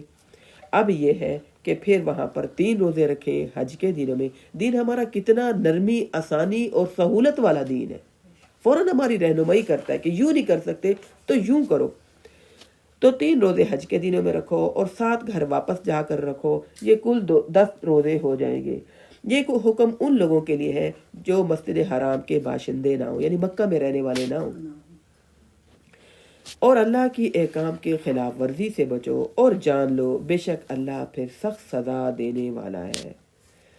تو اللہ نے حج کے دن مقرر کیے ہوئے، مہینے مقرر ہیں، ذوالحج میں حج ہوتا ہے، اور ذوالقعدہ کے مہینے میں حاجی لوگ جانا شروع ہو جاتے ہیں۔ اسی طرح چاند کے حساب سے روزوں کے بھی دن مخصوص ہیں۔ شوال کے بعد رجب، شعبان، رمضان، شوال نہیں، رمضان کا مہینہ کس مہینے کے بعد آتا ہے؟ شعبان کے بعد، ٹھیک ہے۔ اس کے بعد پھر رمضان کے بعد پھر شوال کا مہینہ آتا ہے۔ تو یہ اللہ نے ترتیب اس طرح مقرر کر دی۔ اللہ کہہ رہا ہے اللہ سے ڈرو اور خوب جان لو، اگر تم ترتیب بدلو گے تو پھر اللہ سخت سزا دینے والا ہے۔ پیچھے ان کے غلط طریقے کے اللہ تعالیٰ نے نشاندہی کی تھی، اور مزید یہاں پر بھی اللہ تعالیٰ نے حج عمرہ کے بارے میں ان کے غلط کاموں کی تردید کر دی۔ مزید آگے بھی اللہ تعالیٰ کہہ رہے ہیں الحج اشہر معلومات، حج کے مہینے تو معروف ہیں، سب کو پتہ ہے۔ پھر جو شخص ان میں حج کا ارادہ کرے، پھر حج کے دوران نہ ہی وہ جنسی چھیڑ چھاڑ کر سکتا ہے، یعنی میاں بیوی اگر اکٹھے گئے ہوئے احرام باندھ لیے، ٹھیک ہے، اس کے بعد ولا فسوقا، اور نہ ہی پھر وہ بدکاری کریں گے، ولا جدار فی الحج، اور نہ ہی لڑائی جھگڑا کریں گے۔ اچھا، بات تو ہو رہی تھی حج کی، جو کہ ہمارے ہاں بہت بڑا ایک اہم فریضہ ہے، اور درمیان میں یہ بات آ گئی کہ میاں بیوی نے آپس میں کوئی جنسی چھیڑ چھاڑ نہیں کرنی، کوئی گناہ کا کام نہیں کرنا، اور نہ ہی لڑائی جھگڑا کرنا ہے۔ آپ کو پتہ ہے دین ہمارا فطرت کے مطابق ہے۔ جب انسان وہاں پر جاتا ہے تو وہاں پر جانے کے بعد گرمی ہوتی ہے، رش ہوتا ہے بہت زیادہ، ہجوم ہوتا ہے بہت زیادہ، اور تھکاوٹ ہوتی ہے۔ تو اس پر انسان کو غصہ بہت آتا ہے، آپس میں لوگ لڑ مر رہے ہوتے ہیں، ہے نا، اپنی جگہ کے لیے لڑ رہے ہوتے ہیں، اس بات پر لڑ رہے ہوتے ہیں اسی کے نیچے میں نے بیٹھنا ہے، اس بات پر لڑ رہے ہوتے ہیں پانی میں نے لینا ہے، یہ بوتل میں لے کر آئی ہوں، کھانے پینے پر لڑ رہے ہوتے ہیں۔ وہ یہ بات بھول جاتے ہیں کہ ہم حج کرنے آئے، ہم نیکی کرنے آئے۔ وہ سمجھتے ہیں حج وہی ہے جو طواف ہم کرتے ہیں، یہ مختلف جگہوں پر عرفات کے میدان میں چلے جائیں، بس حج یہی ہے، نیکی یہی ہے۔ اس کے علاوہ کیا مسلمان لڑتا مرتا گالی گلوچ کرتا رہے گا، نافرمانی کے کام کرے گا؟ نہیں، اللہ نے تربیت کر دی کہ دیکھو فطرتی بات ہے، رش ہوگا، گرمی ہوگی، ٹائم پر کھانا نہیں ملے گا، آرام میں کمی آئے گی، گھر جیسا ماحول تھوڑی ہوتا ہے نا، تو تمہیں غصہ تو آئے گا، پھر کیا کرنا ہے؟ یہ کام نہیں کرنے، اپنے غصے کو کنٹرول کرنا ہے، لڑائی جھگڑا نہیں کرنا۔ نیکی کرنے تو آئے ہو، غصے کو کنٹرول کرنا بھی نیکی ہے۔ جگہ تھوڑی ہے، دوسرے کو جگہ دے دیں، آپ کا جگہ دے دینا بھی نیکی ہے۔ ایسی بات نہیں ہے کہ وہ آپ طواف کریں، وہ آپ جو ہے خاص جگہوں پر پہنچیں، دعائیں کریں تو یہ نیکی ہوگی، نہیں۔ ہمارے پاکستانی جا کر دھکے دے رہے ہوتے ہیں اس بات پر کہ ہجر اسود کو بوسہ دینا ہے، تو دھکے دینا یہ کوئی نیکی نہیں ہے نا۔ اور اس کے علاوہ ایک دوسرے کو نوچنا ہے نا، اور خود زیادہ سے زیادہ سمیٹ لینا۔ میں نے دیکھا حج کے دنوں میں عورتیں ہماری پاکستانی جو ہمارے گروپ کی تھیں، انہیں پتہ تھا اب اگلے 2 دنوں میں کھانا نہیں ملنا، انہوں نے پہلے حج کیا ہوا تھا۔ وہ یقین مانے عرفات کے میدان میں سبیلیں تو لگائی ہوتی ہیں نا، انہوں نے مختلف ٹرک آ کر کھڑے ہوتے ہیں، وہ سارا دن راشن جمع کرنے میں لگی رہی۔ میں کہوں پتہ نہیں کیوں یہ جمع کر رہی ہیں، وہ جوس کی بوتلیں، وہ جوس کے ڈبے، اور اس کے علاوہ کھجوروں کے ڈبے، وہ انہوں نے اتنا ڈھیر جمع کر لیا، اتنا زیادہ ڈھیر جمع کیا کہ کل پتہ نہیں یہ قافلے والے کھانا دیں کہ نہ دیں، اور نہیں ملتا، وہ کہنے لگے اتنا چلنا پڑتا ہے۔ اور پھر نوبت یہ آئی کہ وہ بستر اور وہ تکیے وہ جو دیتے نا وہ بھی سب سمیٹے، اور آپ کو پتہ ہے پھر رش میں خوب چلنا پڑتا ہے۔ جب وہ چلے تھکے، ہر چیز پھینکتے گئے، ہر چیز پھینکتے گئے، حتیٰ کہ پھر انہوں نے، یعنی گروپ والے تو کہتے ہیں مختصر سامان لے کر جائیں، ہے نا، 3 دنوں کے لیے جب مینا کے میدان میں جاتے ہیں وہ مختصر سامان کہتے ہیں قافلے کے لیے لے کے جائیں، لیکن انسان لالچی، انسان حریص، اور کھانے کے معاملے میں تو انسان بالکل پاگل ہی ہو جاتا ہے کہ ملے تو بس سمیٹ لیں، بس لے لیں۔ اللہ کہہ رہے ہیں نیکی کرنے کے لیے آئے ہو، اللہ پر توکل کرو، اپنا گھر چھوڑ کر آ گئے ہو، اپنے بچوں کو چھوڑ کر آ گئے ہو، اپنے آرام کو چھوڑ کر آ گئے ہو، تمہیں نہیں پتہ اللہ رب العزت دیکھ رہا ہے۔ یہاں پر بھی آ کر اس طرح کے دھکم بیل، دھوکہ ہے اور نفاق اور زیادہ سمیٹنا، ان کاموں کو چھوڑ دو۔ اللہ نے تربیت کر دی، یہاں پر کوئی چھیڑ خانی، یہاں پر کوئی نافرمانی کا کام، یہاں پر کوئی لڑائی جھگڑا نہیں کرنا۔ اگر کوئی دوسرا بحث کر بھی رہا ہے نا، لڑائی کر رہا ہے، آپ کا رک جانا، اپنے آپ کو کنٹرول کرنا، یہ بھی آپ کی نیکی ہے، آپ کا اجر لکھا جاتا ہے۔ وما تفعلوا من خیر، اور تم خوب اس بات کو سمجھ لو، ہے نا، وہاں پر واش روم کے باہر لائنیں ہیں، اور جو اندر جاتی ہے وہ نہانا شروع کر دیتی ہے۔ بھئی میں ایک دفعہ گھس گئی تو میں اپنا کام پورا کر کے ہی نکلوں گی، اللہ کہہ رہا ہے جو باہر کھڑے ہیں تکلیف میں ہیں، اگر تم اپنا جلدی کام سمیٹ کر آ جاؤ، دوسروں کی باری جلدی آ جائے، تمہیں پتہ اللہ اس نیکی کو جانتا ہے، جو بھی تم نیکی کرو گے احساس کرو گے دوسروں کا. یہ نہیں اب حج کرنے آ گئے اتنا پیسہ لگا کر بے حص ہو جائے، نہیں. تمام مخلوق اللہ کا کنبہ ہے، اور پھر اگر تم حج کرنے آئے تو وہ بھی تو حاجی ہیں، اللہ کے مہمان ہیں. جب ایک بندہ احساس کرنا شروع کر دے گا، جب ایک بندہ قربانی دینا شروع کر دے گا، تو گروپ میں کچھ نہ کچھ برائی کم ہونا شروع ہو جائے گی. کچھ نہ کچھ قربانی دینا دوسرے بھی شروع کر دیں گے، کچھ نہ کچھ لڑائی جھگڑے ہونا کم شروع ہو جائیں گے. یقین مانی ہمیں ان باتوں پر یقین نہیں آتا.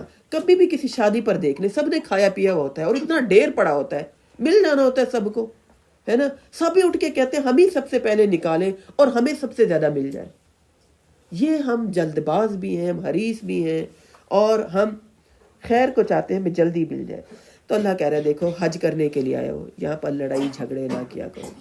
میں نے کتنے گروپ دیکھے ہیں جب خاندان جاتے ہیں نا، ایک خاندان کے 10-15 لوگ، اس میں بھاوج بھی ہے، اس میں نند بھی ہے، دیورانی جٹھانیاں بھی ہیں، ایسے لڑ مر کے آتے ہیں، یقین مانے پھر کتنا عرصہ تک بات چیت نہیں کرتے. ایئرپورٹ پر بھی سب کے منہ الگ الگ ہوتے ہیں.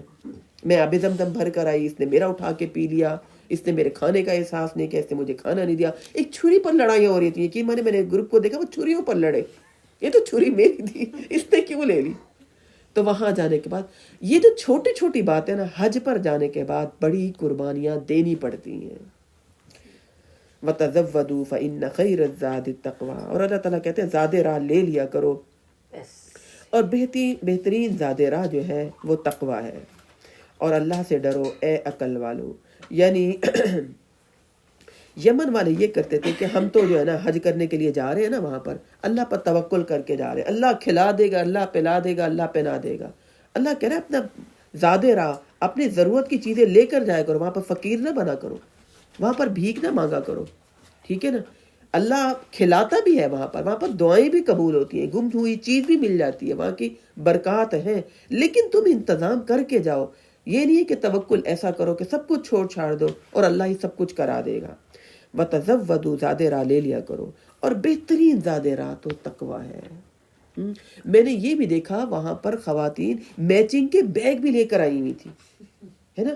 اللہ کہہ رہا ہے اتنا سامان نہ لے کر جایا کرو. بہترین زاد راہ، بہترین سامان جو ہے نا وہ تقویٰ ہے، اللہ کا ڈر خوف ہے، اور اس ڈر خوف سے تمہاری نیکیاں اچھی ہوں گی. اور جب بھی انسان لڑائی جھگڑا کرتا ہے نا، انسان کی انرجی ویسٹ ہوتی ہے. جب بھی انسان غصہ کرتا ہے نا، انسان کی انرجی ویسٹ ہوتی ہے. جب انسان اپنے غصے کو کنٹرول کرتا ہے وہ انرجی بچ جاتی ہے، ٹھیک ہے، اس سے انسان نیکی کر سکتا ہے. اللہ تعالیٰ کہہ رہے ہیں بہترین زاد راہ تقویٰ ہے اے عقل والو. یعنی جو تقویٰ اختیار کرتا ہے وہ عقل مند ہے. یہ بات ہم نے پیچھے 2 دفعہ پڑھ دی. وَمَن يَرْغَبُ عَن مِّلَّةِ إِبْرَاهِيمَ إِلَّا مَن سَفِهَ نَفْسَهُ، جو ابراہیم علیہ السلام کے دین سے بے رغبتی کرتا ہے وہ بے وقوف ہے. اور پھر دوسرے پارے کے ہم نے شروع میں پڑھا سَيَقُولُ السُّفَهَاءُ مِنَ النَّاسِ مَا وَلَّاهُمْ، ان قریب یہ بے وقوف لوگ آئیں گے اور طرح طرح کی باتیں کریں گے کہ اب کیا ہو گیا، اب قبلہ بدل لیا.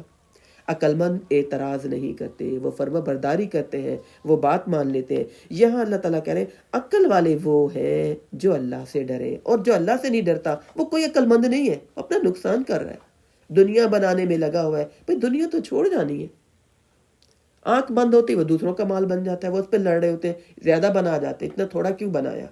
عقل مند وہ ہے جو اللہ سے ڈرے اور نافرمانی کے کام نہ کرے. لیس علیکم جناح، تم پر نہیں ہے گناہ کہ اگر تم رب کا فضل تلاش کرو، اس پر کوئی بھی گناہ نہیں ہے، اس پر کوئی حرج نہیں ہے. دین اسلام جہاں مختلف کاموں میں آپ کو سہولت دے رہا ہے، آپ کو آسانی دے رہا ہے، ایک اور اللہ تعالیٰ نے سہولت دی کہ حج پر آئے ہو، ٹھیک ہے نا، آپ ڈاکٹر ہیں یا اس کے علاوہ آپ کے حالات اتنے اچھے نہیں ہیں کہ آپ وہاں پر قربانی کر سکیں، یا آپ کے پاس اتنے پیسے نہیں ہیں کہ آپ واپسی کا کوئی اپنا انتظام کر سکیں، کوئی کھانے پینے کا انتظام کر سکیں، تو آپ وہاں پر بزنس کر سکتے ہیں، اپنے شعبے سے فائدہ اٹھا سکتے ہیں.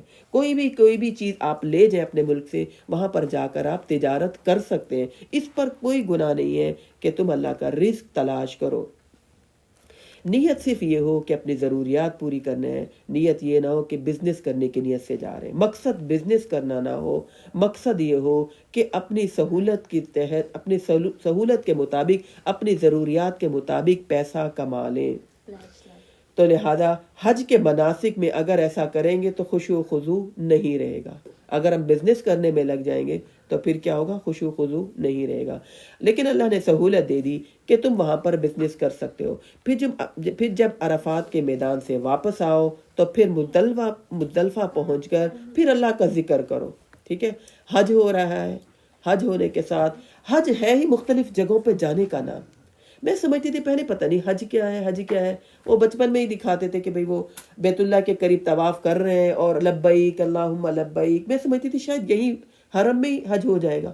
لیکن جب حج کیا تو پھر پتہ چلا کہ مختلف جگہوں پر جانے کا نام حج ہے۔ منا میں آپ پہنچ گئے، وہاں پہ آپ نے 3 دن رہنے ہیں۔ مزدلفہ میں آپ پہنچے، وہاں پر آپ نے ایک رات پتھروں کے اوپر گزارنی ہے۔ اور یہ حج اس بات کا ثبوت ہوتا ہے، امیر غریب سب نے لیٹنا ہے پتھروں پر، سب نے۔ اس بات کا ثبوت ہوتا ہے کہ قیامت والے دن بھی ایسے سب لوگ میدان میں اکٹھے ہوں گے، سری سر نظر آتے ہیں سب کے۔ تو اللہ تعالیٰ کہہ رہے ہیں جب مزدلفہ پہنچو، وہاں پہنچنے کے بعد بھی تم نے اللہ کا ذکر کرنا ہے۔ یہ کرتے کیا تھے؟ جب مزدلفہ میں پہنچتے تھے، وہاں جانے کے بعد بھی کیا کرتے تھے؟ اپنے شرکیہ کلمات پڑھتے تھے، یا وہاں پر بیٹھ کر اپنے باپ دادا کے جو قصے کہانیاں ہوتے تھے، بھائی رات کا ٹائم ہے، تھکے ہوئے، ذرا بیٹھ کے باتیں تو کریں، ہے نا؟ ہوتا ہے نا بعض لوگ حج کے دوران دوستیاں ہو جاتی ہیں، مختلف علاقوں سے آئے ہوئے ہوتے ہیں اور ایسی پکی دوستیاں ہوتی ہیں، گپ شپ ختم ہی نہیں ہوتی، فون نمبر چینج ہو رہے ہیں، باتیں ایسی پرانی بیٹھ کر کرتے ہیں کہ قصے کہانیاں ختم ہی نہیں ہوتی، انہیں یاد ہی نہیں رہتا ہم حج کرنے ہیں۔ وہ گروپ والے بس ہانک رہے ہوتے، چلو بھائی اب یہاں چلو، اور باتیں نہیں ختم ہو رہی ہوتی۔ تو قریش مکہ بھی ایسے کیا کرتے تھے، اپنے باپ دادا کے قصے کہانیاں لے کر رات کو بیٹھ جایا کرتے تھے۔ اللہ کہہ رہے جب پہنچو وہاں پر تو تم نے وہاں پر بھی اللہ کا ذکر کرنا ہے۔ ہر وقت حاجی کے زبان پر اللہ کا ذکر رہے، کوئی بھی ذکر، یہ نہیں کہ ایک تسبیح گھما دی بس پھر اس کے بعد اپنا جیسا دل چاہے کرے۔ وہاں پر میں نے دیکھا بعض خواتین نا زمین کے اوپر نا اپنے بچوں کے نام لکھتی تھی۔ میں نے پوچھا یہ کیا کر رہے ہیں؟ کہہ رہی نام اس لیے لکھ رہے ہیں کہ اللہ تعالیٰ ہمارے بچوں کو بھی یہاں ضرور بلائے۔ غلط طریقوں سے کبھی بھی کوئی نیکی نہیں ہے، غلط طریقوں سے کبھی اللہ تعالیٰ نیکی کے مواقع نہیں دیتے۔ کرنا ہم نے وہ ہے جو اللہ کہہ رہا ہے۔ اللہ کہہ رہا ہے وہاں پہنچنے کے بعد بھی وَاذْكُرُوهُ كَمَا هَدَاكُمْ، اللہ کا ذکر کرنا ہے، اس نے تمہیں ہدایت دی۔ آپ کو پتہ ہے حج کرنے سے پچھلے تمام گناہ معاف ہو جاتے ہیں۔ یہ اللہ کا بڑا فضل نہیں ہے؟ پھر بھی ہم دنیاوی باتیں لے کر بیٹھ جائیں، اللہ کا ذکر کرنا ہے۔ اچھا چند دن ہوتے ہیں، یہ بات یہ نہیں ہے کہ فطرت ہے ہماری بھائی کس سے کہانیاں حال چال پوچھنا ہے نا، دوستیاں ہو جائیں تو ہم ہوتے ہیں اپنی باتیں کرتی ہیں، کریں، لیکن حج کے دنوں میں اللہ کہہ رہا ہے حج کے دن 3 دن ہوتے ہیں یا 4 دن ہوتے ہیں، ان دنوں میں وَاذْكُرُوهُ كَمَا هَدَاكُمْ وَإِن كُنتُم مِّن قَبْلِهِ لَمِنَ الضَّالِّينَ، اس سے پہلے تم راہ بھولے ہوئے تھے، اللہ نے تمہیں ہدایت دی۔ پھر وہاں سے واپس لوٹو جہاں سے لوگ واپس آتے ہیں، یعنی تم نے بھی واپس آنا ہے، حرم کے حدود میں لازمن جانا ہے، یہ جاتے ہی نہیں تھے۔ اللہ تعالیٰ کہہ رہے ہیں کہ جو اللہ نے کہہ دیا وہ کرو تم، اور وَاسْتَغْفِرُ اللَّهَ، اللہ سے بخشش مانگتے رہو۔ اللہ کا ذکر تو ہر وقت، جیسے یعنی ہوتا ہے نا کہ موسم تبدیل ہو رہا ہے، ہم اپنی حفاظت کر رہے ہیں کپڑوں سے، ٹھیک ہے، اے سی سے، ہیٹر سے، اپنے جسم کی حفاظت کرتے ہیں کہ نہیں کرتے؟ اللہ کا ذکر ہر وقت کرنا ہے، کیونکہ اللہ کا ذکر ہماری حفاظت کرتا ہے، ہمارے اوپر شیطان کے حملے نہیں ہونے دیتا، ہماری جسمانی، ہماری قلبی، ہماری روحانی تمام بیماریوں سے اللہ کا ذکر ہمیں بچاتا ہے۔ اللہ کی ہماری کوئی تعریف کرے میں خوشی ہوتی ہے کہ نہیں ہوتی؟ ہوتی، ہمارا دل بڑا ہو جاتا ہے۔ اور پھر ایک دفعہ تعریف کرنے کے بعد کوئی بھول جائے، ہم کہتے ہیں لو یہ تو بڑا اپریشیٹ کرتے تھے، بڑی تعریف، اب ہوا کیا؟ پھر ہم کنفیوز ہونے لگتے ہیں۔ اللہ رب العزت کو اچھا نہیں لگے گا جو ہم پر احسانات کیے چلے جا رہا ہے، جو ہم پر نعمتیں کیے چلے جا رہا ہے۔ اللہ کہہ رہے وَاذْكُرُوهُ كَمَا نہیں وَاسْتَغْفِرُ اللَّهَ، اللہ سے بخشش مانگتے رہو، اللہ کا ذکر، اللہ کی بڑائی، استغفار کرتے رہو، بے شک اللہ بخشنے والا اور رحم کرنے والا ہے۔ حج پچھلے تمام گناہوں کو معاف کر دیتا ہے، لیکن تم بھی تو کچھ اعمال کرو نا۔ یقین مانے وہاں پر میں نے دیکھا لوڈو بھی بیٹھ کر لوگ کھیل رہے تھے حج کے دنوں میں، عرفات کے میدان میں، مینا کے میدان میں سگریٹ کے کش لگا رہے ہیں اور بیٹھے لوڈو کھیل رہے ہیں، شعور نہیں ہوتا، بس پیسہ اللہ نے دیا ہوتا ہے اور پیسے کے بنا پر حج کرنے کے لیے چلے جاتے ہیں۔ یہ مناسک، یہ عبادت کے طریقے سیکھ کر جانے ہوتے ہیں، وہاں کوئی نہیں بتاتا، کوئی بھی نہیں بتاتا، آپ نے خود حج کے طریقے سیکھ کر جانے ہوتے ہیں۔ جب تم ارکان حج کر چکو تو اللہ کو ایسے یاد کرو جیسے تم آباء و اجداد کو یاد کیا کرتے تھے، یا اس سے بھی زیادہ، یعنی جتنے تم باتیں کر رہے ہو اتنا تو اللہ کا ذکر کر لو۔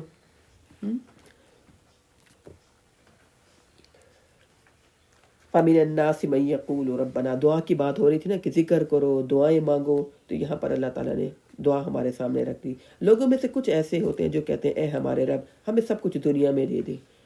حج پر جانے کے بعد وہاں پر بھی ربنا آتنا فی الدنیا کہتے رہتے ہیں۔ اللہ کہتا ہے جو مانگتے ہو میں دے دیتا ہوں، جو مجھ سے مانگو گے وہ میں تمہیں دیتا رہوں گا۔ اور پھر ان کا آخرت میں کوئی حصہ نہیں۔ ہم نے دیکھنے اپنی دعاؤں میں صرف یہی نہیں، یا اللہ رزق دے دے، یا اللہ رزق میں برکت دے دے، یا اللہ صحت دے دے، یا اللہ سہولتیں دے دے، یا اللہ ہمارے بچوں کو ترقیاں دے دے، یا اللہ ہمارے بچوں کی اچھی جگہ شادیاں ہو جائیں، یہ بھی مانگیں، لیکن اس کے ساتھ یا اللہ ہمیں صبر بھی نصیب فرما، یا اللہ ہمیں نمازی بھی بنا، یا اللہ ہمیں منافقت سے بچا، ہمیں ریاکاری سے بچا، ہمیں جھوٹ سے بچا۔ ہم نے یہ دعائیں بھی ساتھ ساتھ مانگنی ہیں۔ ہمیں قیامت کے دن کی شرمندگی سے بچا، ہماری نسلوں کو اور ہمیں، یا اللہ ہمیں دین کے ساتھ جوڑ دے، ہمیں بعمل بنا دے، ہماری نسلوں کو بعمل بنا دے۔ یہ دعائیں بھی ہم نے ساتھ ساتھ مانگنی ہے۔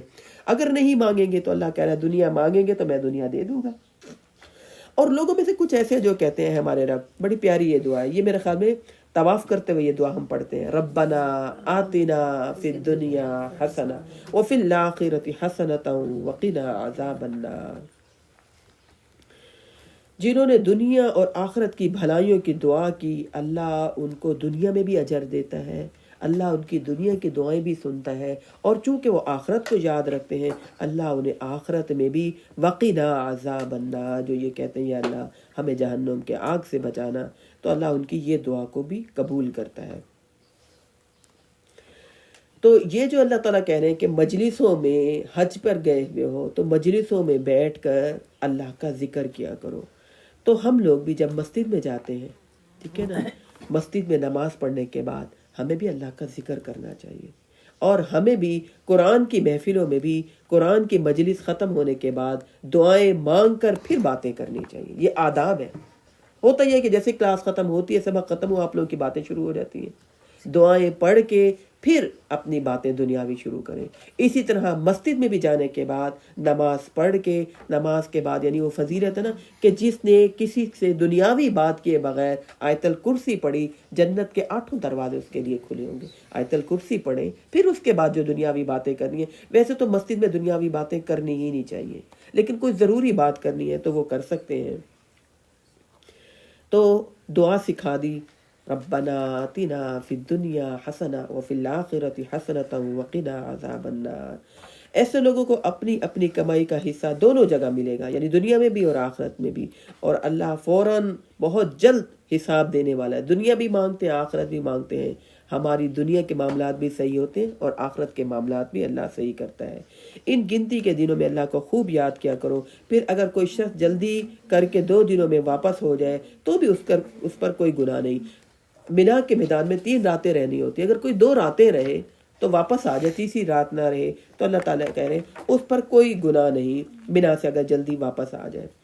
اور پھر اگر کوئی 1 دن کی تاخیر کر لے تو اس پر بھی کوئی گناہ نہیں، بشرطے کہ تقوی اختیار کرنے والا ہو، یعنی کوئی ضروری کام ہے، طبیعت خراب ہو گئی۔ یقین مانے میں نے دیکھا مینا کے میدان میں ایسے لوگ بیٹھے ہوئے تھے کہ بس کب بھاگیں گے، کب چلیں گے، اگلی رات۔ ہوتا ہے نا کہ مغرب کے بعد اگر آپ کو وہیں پر ٹائم گزر گیا تو پھر آپ کو وہ رات وہیں پر رہنی ہوتی ہے۔ تیسرے دن آپ نے مغرب سے پہلے نکلنا ہوتا ہے، مغرب کی نماز وہاں پر نہیں پڑھنی ہوتی۔ تو ایسے لوگ بیٹھے ہوئے تھے پریشان، بس جلدی سے بس آئے اور ہم نکلے، حالانکہ وہ جگہیں دعائیں مانگنے کی ہیں۔ اللہ سے ڈرو، نافرمانی نہ کرو، اور جان لو خوب ایسے ہی تم سب اللہ کے حضور اکٹھے کیے جاؤ گے۔ اور لوگوں میں سے کوئی ایسا ہے جس کی بات آپ کو دنیا کی زندگی میں تو بہت اچھی لگتی ہے اور وہ اپنی نیک نیتی پر اللہ کو گواہ بھی بنا لیتا ہے، حالانکہ وہ الد الخصام، بہت زیادہ جھگڑالو اور بحث کرنے والا ہے۔ یہاں اللہ تعالیٰ ایک خاص قسم کے خاص کردار کی بات کر رہے ہیں۔ پیچھے اللہ تعالیٰ نے کہا لڑائی جھگڑے نہ کیا کرو، پھر اللہ نے تربیت کی کہ تم نے کہاں کہاں اللہ کا ذکر کرتے رہنا ہے، دعائیں سکھائیں اللہ تعالیٰ نے۔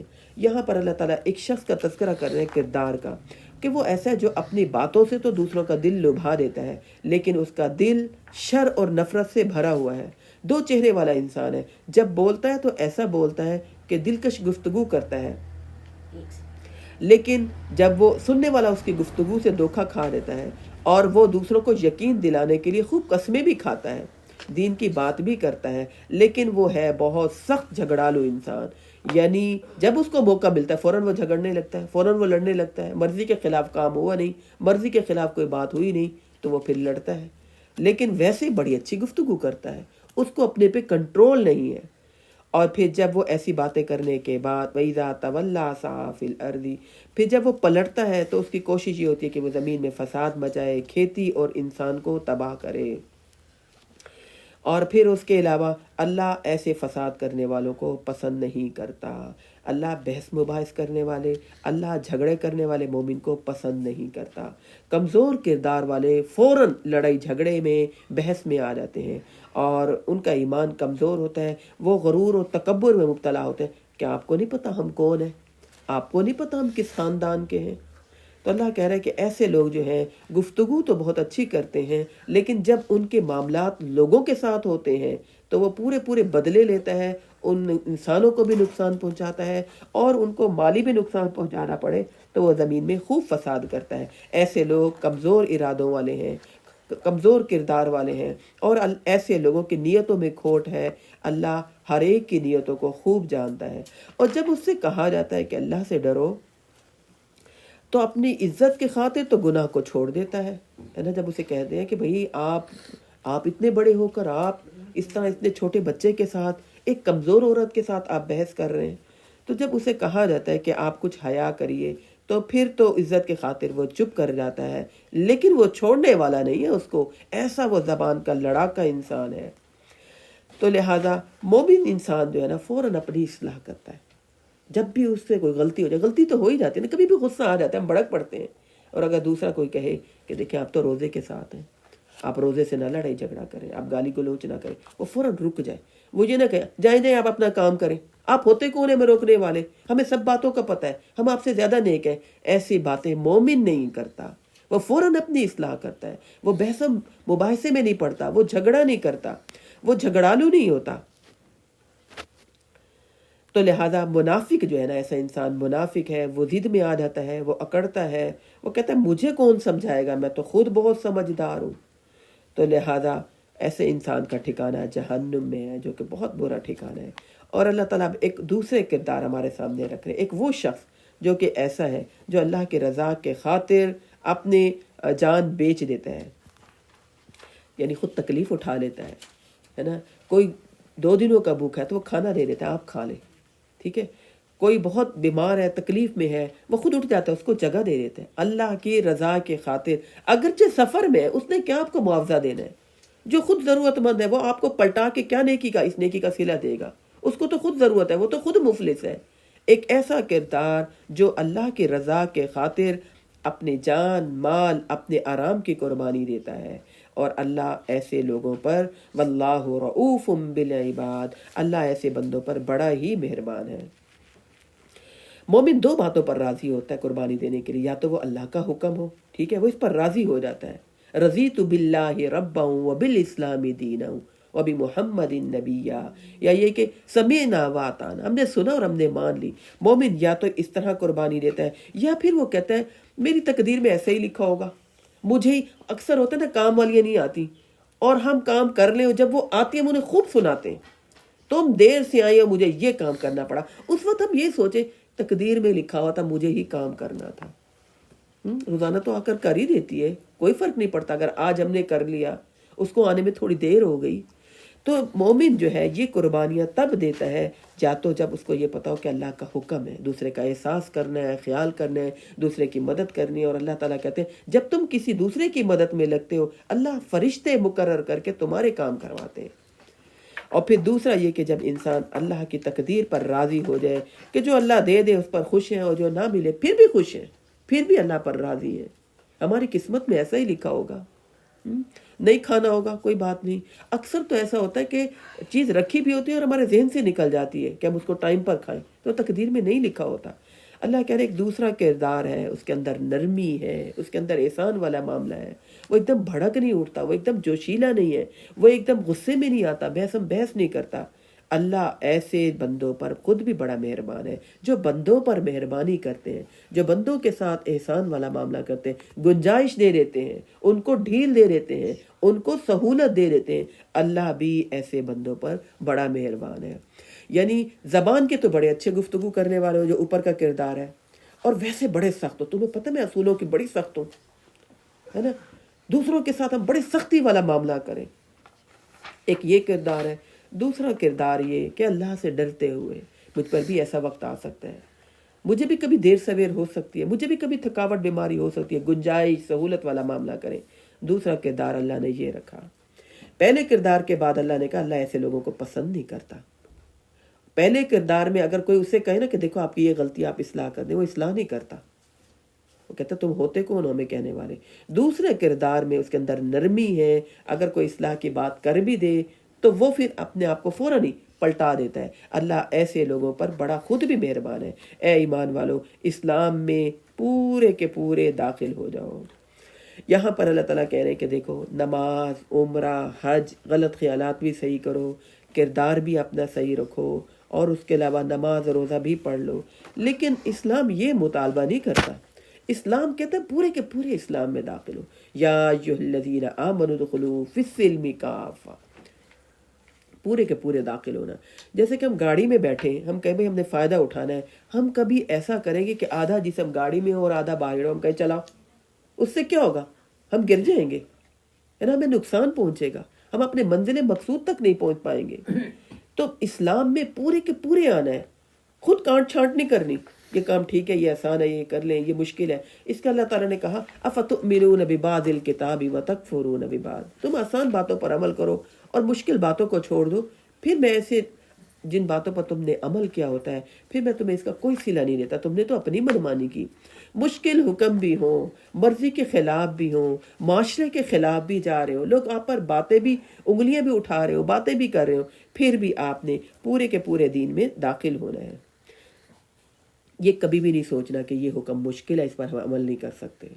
اللہ نے دین بنایا ہی فطرت کے مطابق ہے، اللہ نے دین بھیجا ہی وہ ہے جس پر ہم عمل کر سکیں.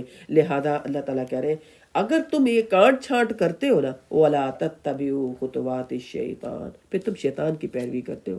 شیطان تمہارے ذہن میں کچھ باتوں کو بڑا مشکل، بھاری کرو گے کیسے، لوگ کٹ جائیں گے، لوگ تمہیں مولون کہنا شروع کر دیں گے، لوگ کہیں گے لو بھائی اب تو وہ دنیا سے کٹ گئی.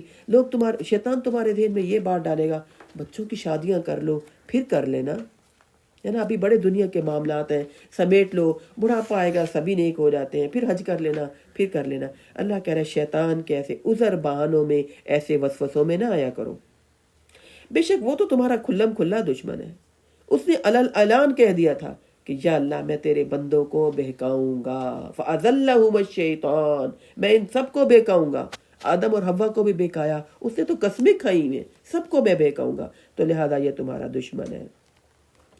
اگر تم روشن دلائل آنے کے بعد، اس کے بعد ہی پھر تم پھسل گئے تو خوب جان لو بے شک اللہ غالب اور حکمت والا ہے.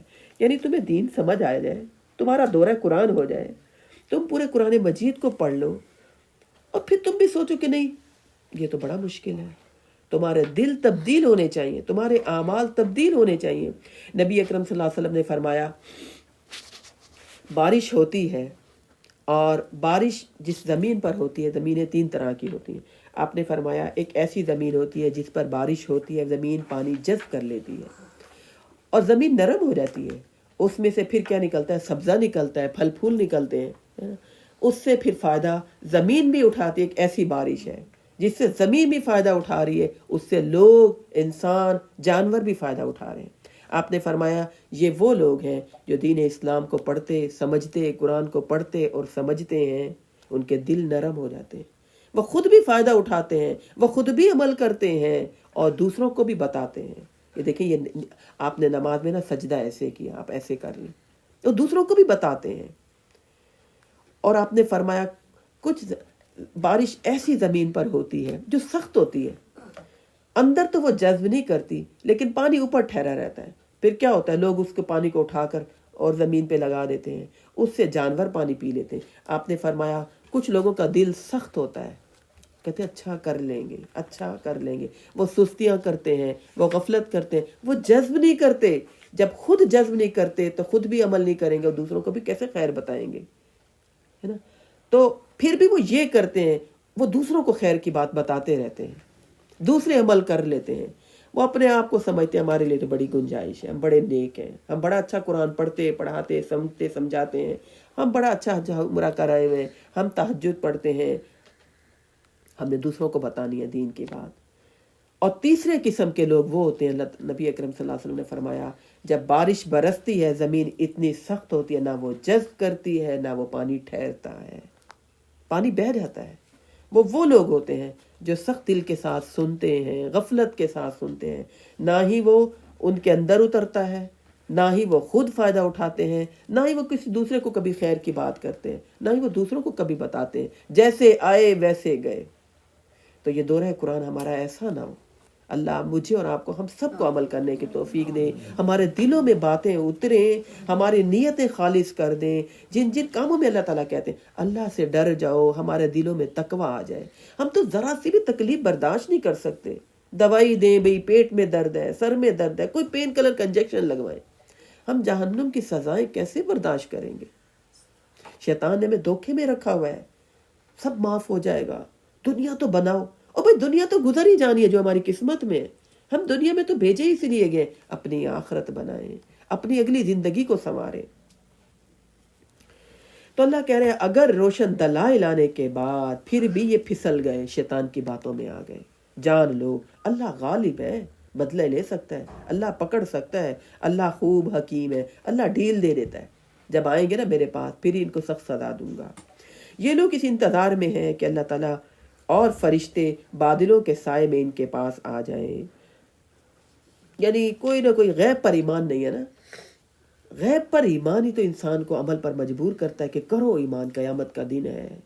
غیب پر ایمان ہی تو ہے نا کہ اب اذان ہو رہی ہے، اب اٹھنا ہے، نہیں دل چاہ رہا، اللہ رب العزت تو دیکھ رہے ہیں، کوئی دیکھ رہا ہے یا نہیں دیکھ رہا؟ ہم کیوں کسی کے ساتھ زیادتی کریں، ہم کیوں کسی کے ساتھ ناانصافی والا معاملہ کریں، اگرچہ وہ نہیں دیکھ رہا، اللہ رب العزت تو دیکھ رہے ہیں۔ تو اللہ کہہ رہے ہیں یہ اس انتظار میں ہے کہ اللہ اور فرشتے بادلوں کے سائے میں ان کے پاس آئیں، اور پھر اللہ کہہ رہے ہیں جب اللہ کو دیکھ لیں گے تو پھر تو فیصلہ ہی تمام ہو جائے گا، پھر عمل کی چوائس نہیں ہوگی، بن دیکھے کا سودا ہے نا۔ ہم نے دیکھا نہیں فرشتے ہماری ہر بات لکھ رہے ہیں، لیکن ہمارا یقین ہے کہ واقعی لکھ رہے ہیں۔ ہم نے اللہ کو نہیں دیکھا، ہم نے جنت دوزخ کو نہیں دیکھا، ہم نے موت کے فرشتوں کو نہیں دیکھا، ہم نے موت کی سختیوں کو نہیں دیکھا، لیکن ہمارا ایمان ہے کہ موت کی سختیاں ہیں۔ ہم آنکھوں سے دیکھتے ہیں کہ ہمارے ہاں فوت ہوتے ہیں، پھر انہیں دفنا کر آ جاتے ہیں، ہمارا ایمان ہے اس بات پر کہ انسان تنہا، اس کا ساتھ صرف اللہ کا ہوتا ہے اس کے ساتھ۔ تو اللہ کہہ رہے ہیں اس انتظار میں ہے کہ اللہ کو دیکھیں، کوئی بڑی بڑی نشانیاں دیکھیں، پھر ہم مانیں گے، موت کے فرشتوں کو دیکھ لیں، جنت دوزخ کو دیکھ لیں، پھر ہم ڈریں گے جہنم سے۔ اللہ کہہ رہے ہیں اس وقت تو پھر قصہ ہی تمام ہو جائے گا، پھر تمہاری یہ جو ہے عمل کی مہلت ختم ہو جائے گی، تمام معاملات پھر اللہ کی طرف لوٹا دیے جائیں گے۔ آپ پوچھیں ان بنی اسرائیل سے، ہم نے کتنی کھلم کھلا ان کے پاس انہیں نشانیاں دی، یعنی یہ جو کہتے ہیں نا، اعتراض کرتے تھے ہم اللہ تعالیٰ کو دیکھیں، اے نبی محمد فرشتہ جبرائیل جب آتا ہے نا وہ ہمیں فرشتہ جبرائیل دکھائیں۔ تو اللہ تعالیٰ کہہ رہے ہیں کہ ان سے پوچھئے ہم نے کتنی کھلی کھلی نشانیاں ان کو دکھائیں، یعنی ان کی آنکھوں کے سامنے فرعون کو غرق کیا اسی پانی میں، اور ہم نے ان کو اسی پانی سے بچا لیا تھا۔ ہم نے ان کے اوپر کوہ طور پہاڑ کیا کہ مانو گے اللہ کی بات، انہوں نے کہا مانیں گے، تو اللہ نے پہاڑ کو نیچے کر دیا۔ ہم نے کتنی کھلم کھلا انہیں نشانیاں دی، دکھائی نہیں. پھر جو قوم اللہ کی نعمت کو پا لانے کے بعد پھر اس کو بدل دے، بے شک پھر اللہ ایسے سخت لوگوں کو سزا دینے والا ہے. یہاں جو قوم اللہ کی نعمت کو بدل دے، یہاں نعمت سے مراد ہدایت ہے. ہدایت کے ملنے کے بعد جو پھر ہدایت پر عمل نہ کرے، انبیاء کی مخالفت کرے، وحی کو چھوڑ دے، اللہ کہہ رہا ہے ایسی نعمتیں ملنے کے بعد اگر پھر کوئی اپنے روش نہ بدلے تو پھر اللہ سخت سزا دینے والا ہے. کافروں کے لیے دنیا کی زندگی بڑی خوشنما بنا دی گئی ہے. ٹھیک ہے، کافروں کے لیے دنیا کی زندگی بڑی خوشنما بنا دی گئی ہے. اب ہم مسلمانوں کے لیے بھی شیطان نے ہر چیز کو مزین کر کے ہمیں دکھایا ہے. ہر چیز ہمیں خوبصورت لگتی ہے، حقیر سے حقیر چیز بھی ہمیں خوبصورت لگتی ہے. تو اللہ تعالیٰ کہہ رہے ہیں دنیا کی زندگی، نبی اکرم صلی اللہ علیہ وسلم نے اپنے صحابہ کو سمجھانے کے لیے دنیا اور آخرت کی مثال آپ نے ایسی سمجھائی. آپ کشتی پر سوار تھے اور آپ نے انگلی پانی کے اندر ڈالی، اور ڈالنے کے بعد آپ نے انگلی اپنی باہر نکالی اور آپ نے کہا کہ دیکھو میری انگلی پر کتنا پانی لگا ہے. تو لوگوں نے کہا چند قطرے. صحابہ کرام نے کہا چند قطرے. آپ نے فرمایا یہ دنیا ہے، اور جتنا کہ سمندر ہے نا یہ پانی ہے، یہ آخرت ہے. تو کافروں کے لیے دنیا کی زندگی خوشنما بنا دی گئی ہے، اور ایمان والوں کا مذاق اڑاتے ہیں. وَيَسْخَرُونَ مِنَ الَّذِينَ آمَنُوا. آپ کو دنیا کی فکر نہیں ہے، آپ دنیا نہیں بناتے ہیں. آپ نے سب کچھ ہی آپ چھوڑ دیا ہے. کچھ دنیا کے بھی فکر کریں، کچھ دنیا بنائیں. اللہ کہہ رہے یہ دنیا خوبصورت مزین میں نے کس کے لیے کی ہوئی ہے؟ کافروں کے لیے. حالانکہ دنیا کے مال و متاع کو اللہ نے بنایا انسانوں کے لیے، اس سے فائدہ اٹھائیں، گاڑی سے فائدہ اٹھائیں، بیڈ سونے کے لیے سو. یہ نہیں کہ بھئی اب ہم دیندار ہو گئے ہم بیڈ پر نہیں سو سکتے، اب ہم دیندار ہو گئے ہم الماری میں کپڑے نہیں رکھ سکتے، ہم دیندار ہو گئے ہم صوفے پر نہیں بیٹھ سکتے. اللہ نے یہ چیزیں ہمارے لیے بنائی ہیں. ہم دیندار ہم اے سی نہیں چلائیں گے، ہم گرمی میں بیٹھیں گے، گرمی میں بیٹھنا زیادہ ثواب ہے. یہ ہمارے لیے اللہ نے بنائی ہے، ان سے فائدہ اٹھانا ہے، لیکن ان کے ساتھ اپنی زندگیوں کو، اپنے دلوں کو نہیں جوڑ دینا، اور ان کے خاطر اپنی زندگیوں کو بیچنا نہیں ہے، ان کے خاطر اپنے ایمان کو بیچنا نہیں ہے. اللہ نے دنیا کافروں کے لیے مزین کی ہے. ہر آرام کی چیز ہمیں ملنی چاہیے، کسی چیز میں کمی نہیں آنی چاہیے. اور وہ لوگ جنہوں نے تقوی اختیار کیا وہ قیامت والے دن ان کے اوپر ہوں گے.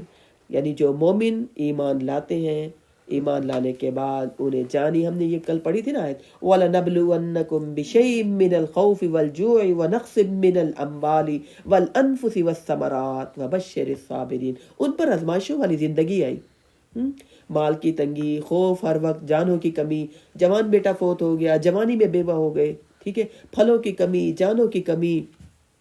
اللہ کہہ رہا ہے میں ان کو تو آزماؤں گا مومنین کو. اور مومنین کو اللہ اس لیے آزماتے ہیں کہ تھوڑی سی نیکیاں کم ہو رہی ہوتی ہیں، درجات زیادہ اونچا نہیں ہوتا. اللہ آزمائش تکلیفیں بھیج کر مومن صبر کرتا ہے، اللہ درجات بلند کر دیتے ہیں. تو اللہ کہہ رہے ہیں قیامت والے دن جو لوگ دنیا کی زندگی پر رجھتے ہیں، ہر چیز ہمارے پاس ہونی چاہیے، کمفرٹ زون میں ہم رہیں، آرام ہمارے لیے کبھی بھی کم نہ ہو. دین جاتا ہے جائے، جھوٹ بولنا پڑے، حق مارنا پڑے، ناانصافی کرنی پڑے، نمازوں کا ٹائم نہیں ملتا نہ ملے، 2-3 جاب کریں. اللہ کہہ رہا ہے دنیا کی زندگی تو میں نے کافروں کے لیے مزین کی تھی، خوبصورت بنائی تھی. شیطان نے ان کو دنیا کی زندگی خوبصورت کر کے دکھانا تھا، اس نے مومنوں کو بھی خوبصورت کر کے دکھا دی. وہ دنیا میں ایسے پیچھے پڑ گئے کہ وہ کہتے ہیں روزے بھی نہیں رکھ سکتے، وہ کہتے ہیں نمازیں بھی نہیں پڑھ سکتے، ٹائم نہیں ہے. وہ کہتے ہیں جو مال آ رہا ہے آنے دو، اتنا مہنگائی کا دور ہے، پوری نہیں پڑتی. اور جو قربانیاں دیتے ہیں، تقوی اختیار کرتے ہیں، قیامت والے دن وہ کافروں سے اوپر ہوں گے درجے کے لحاظ سے. اگر انہیں مال و متاع میں کچھ قربانی دینی پڑی، اگر انہوں نے سمجھوتا نہیں کیا کہ مال آئے ایمان بکتا ہے بک جائے، تو اللہ کہہ رہا ہے واللہ یرزق من یشاء بغیر حساب. اللہ کہہ رہا ہے میں انہیں خود ہی رزق دوں گا بغیر حساب کے. اچھا رزق ہمیشہ مال کا نہیں ہوتا، رزق ایمان کا بھی ہوتا ہے، رزق علم کا بھی ہوتا ہے، رزق سکون کا بھی ہوتا ہے، رزق صحت کا بھی ہوتا ہے. لہذا متقی، بعض لوگ بہت لگژری لائف گزار رہے ہوتے ہیں لیکن سکون نہیں ہوتا، ان کو نیند نہیں آتی، ان کو پاس اولاد نہیں ہوتی، اگر اولاد ہے تو اولاد فرما بردار نہیں ہوتی. بعض متقی لوگوں کے پاس مال کی فراوانی نہیں ہے لیکن ان کو اللہ نے دین کی سمجھ، ان کے پاس علم، ان کے پاس ہدایت، ان کو صبر ملا ہوتا ہے، ان کے پاس سکون ہوتا ہے۔ اللہ کہہ رہا ہے اللہ رزق جسے چاہے بغیر حساب کے دے، اللہ کی مرضی۔ کان الناس امتا واحدہ، پھر لوگ ایک ہی طریقے پر، ایک ہی دین پر تھے، پھر آپس میں انہوں نے اختلاف کیا تو اللہ نے انبیاء کو بھیجا جو خوشخبری دینے والے اور ڈرانے والے تھے۔ اللہ نے پھر ان کے ساتھ حق کو واضح، پھر اللہ نے جو ہے لیحکم بین الناس بما اختلفوا فیہ، تو اللہ نے ان لوگوں کے درمیان فیصلہ کرنے کے لیے جنہوں نے اختلاف کیا آپس میں واضح دلائل بھیج دی، اور واضح دلائل کے آ جانے کے بعد بھی جنہوں نے اختلاف کیا، وجہ یہ نہیں تھی کہ ان کو علم نہیں تھا، بلکہ وجہ یہ تھی کہ آپس کے ضد کا مسئلہ تھا اور آپس کے انا کا مسئلہ تھا۔ پھر جو لوگ ایمان لے آئے، اللہ تعالیٰ نے اپنے حکم سے ان کو جن اختلافی امور میں وہ اختلاف کر رہے تھے انہیں ہدایت کا راستہ دکھا دیا۔ اللہ جسے چاہتا ہے سیدھے راستے کی طرف ہدایت دے دیتا ہے۔ آدم علیہ السلام سے لے کے نوح علیہ السلام تک تمام لوگ توحید پر تھے، پھر نوح علیہ السلام کے دور سے شرک شروع ہوا، گمراہیاں شروع ہوئی، آپس میں اختلاف، پھر آپس میں لوگ لڑنا مرنا شروع ہو گئے، اور آج تک مسلمان آپس میں مختلف ہیں، مسلمان لڑ رہے مختلف فرقوں پہ، آپ کا عمل صحیح نہیں ہے، ہمارا عمل صحیح ہے۔ وجہ کیا ہے؟ اللہ کہہ رہا ہے ضد اور انا، اس وجہ سے۔ اور اگر کوئی ضد اور انا کو چھوڑ دے کہ بھئی دین میں یہ بات ہے، اختلاف ہونے کے باوجود واضح دلیل دیکھ لے، تو پھر اللہ ہدایت دے دیتا ہے سیدھے راستے کی طرف۔ کیا تم یہ خیال کرتے ہو کہ یوں ہی جنت میں داخل ہو جاؤ گے؟ بڑی اہم آیت ہے۔ ام حسبتم ان تدخلوا الجنہ، کیا تم یہ خیال کرتے ہو کہ یوں ہی جنت میں داخل ہو جاؤ گے کہ مسلمان ہوگے، کلمہ پڑھ لیا، منمانی کی زندگی گزار لی، اور ابھی وہ مصائب تو تمہیں پیش ہی نہیں آئے جو تم سے پہلے ایمان والوں کو پیش آئے تھے۔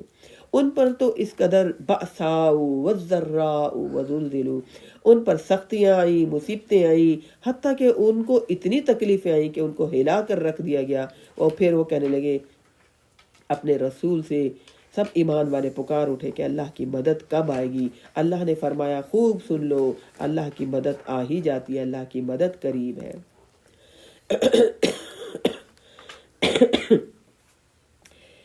خباب بن ارد کے بارے میں آتا ہے کہ یہ غریب صحابہ میں سے تھے، اور آپ کو پتہ ہے حضرت سمیہ، حضرت عمار کی فیملی، حضرت بلال ہو جائے، حضرت سمیہ، یہ غریب لوگ تھے، ایمان لائے تھے، ان پر بڑی مصیبتیں اور تکلیفیں آئی تھیں۔ حضرت خباب بن ارد نے ایک دفعہ نبی اکرم صلی اللہ علیہ وسلم بیت اللہ کے ساتھ ٹیک لگا کر بیٹھے ہوئے تھے، کہنے لگے اللہ کے رسول آپ اللہ سے دعا کیوں نہیں کرتے؟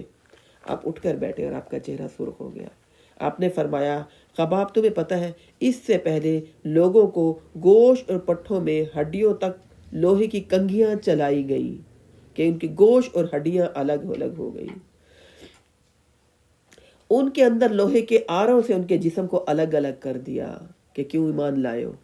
ہم پر ابھی تک ایسے حالات تو نہیں آئے۔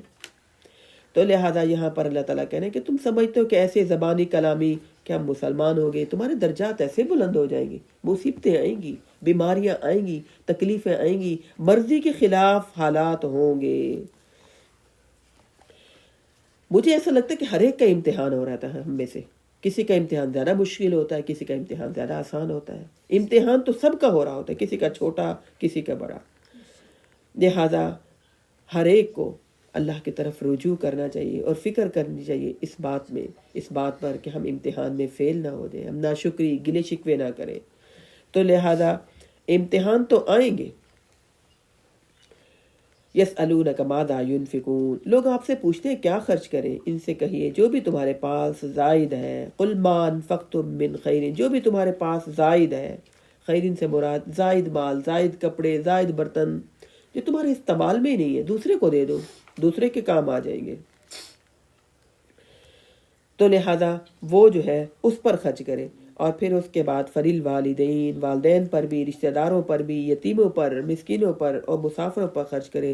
جو بھی تم بھلائی کا کام کرو گے، خیر کا کام کرو گے، اللہ اسے خوب جانتا ہے۔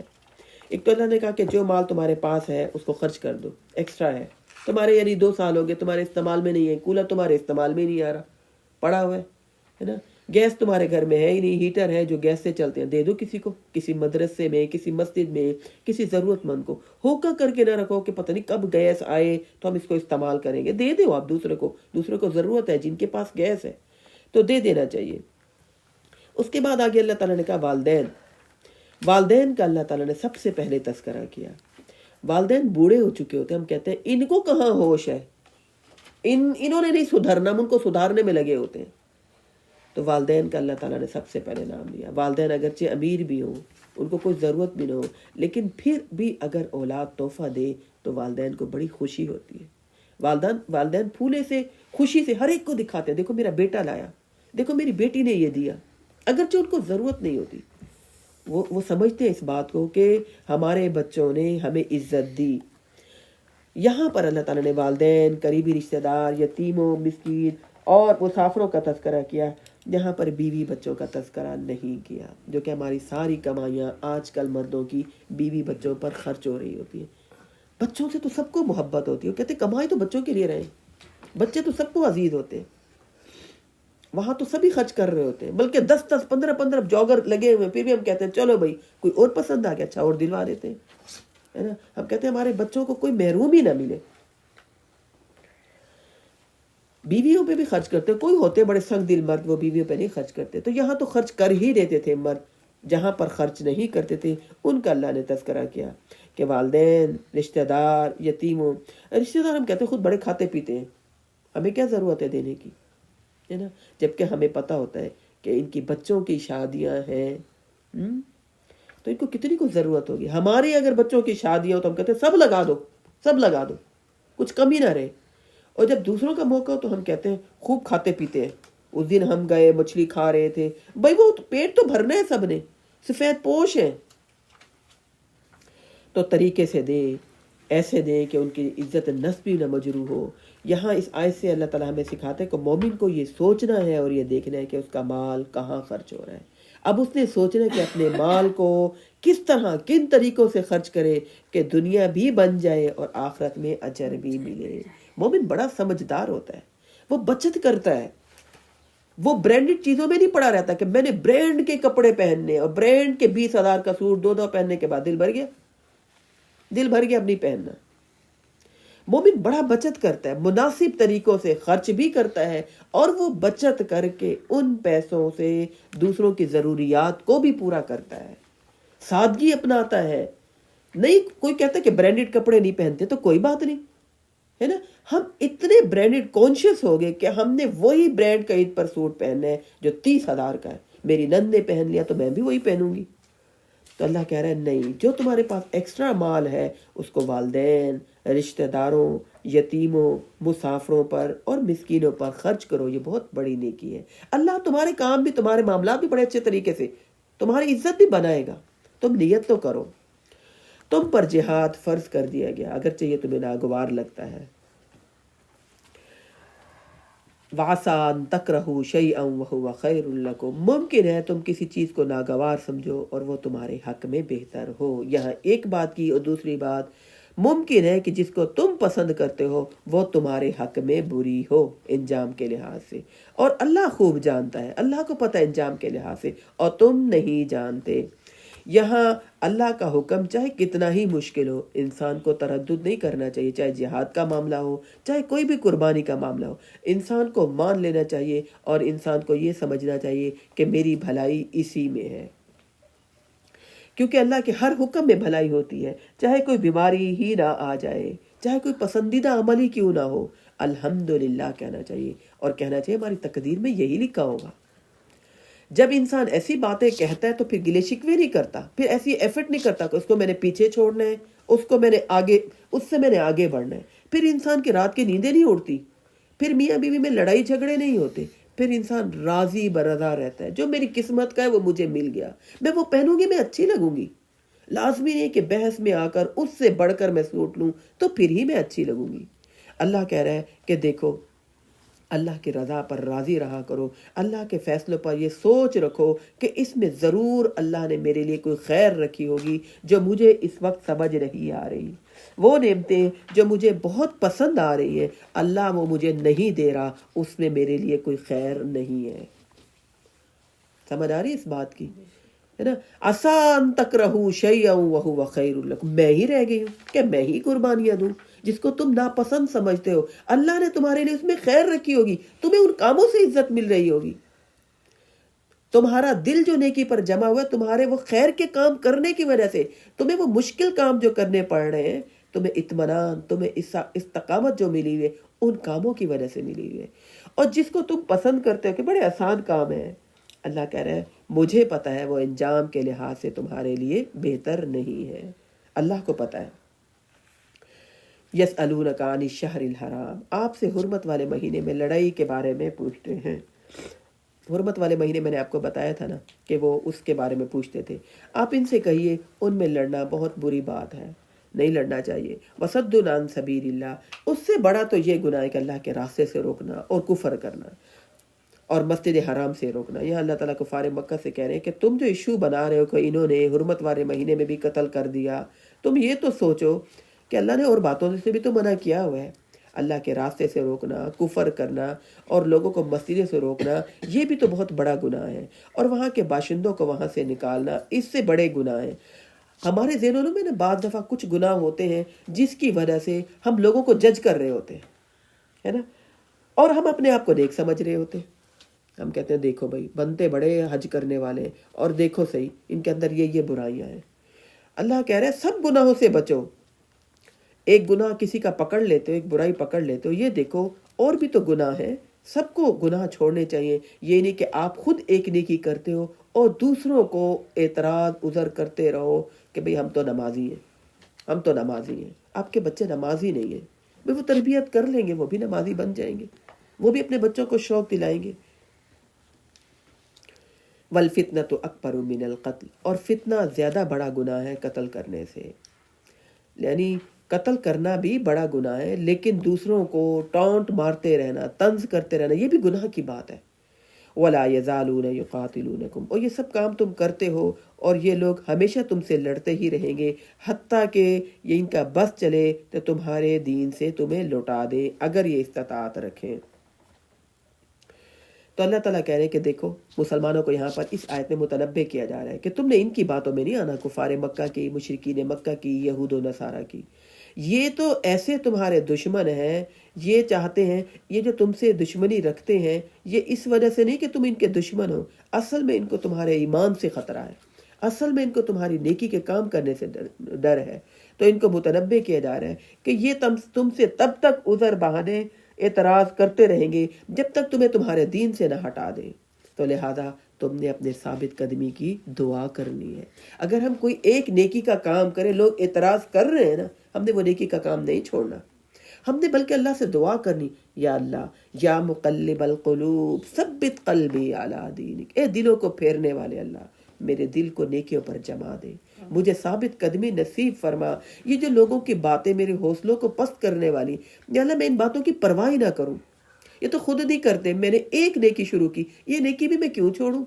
تو اللہ تعالیٰ کہہ رہے ہیں یہ تمہارے پیچھے پڑے رہیں گے جب تک کہ تمہیں تمہارے دین سے دور نہ کر دیں۔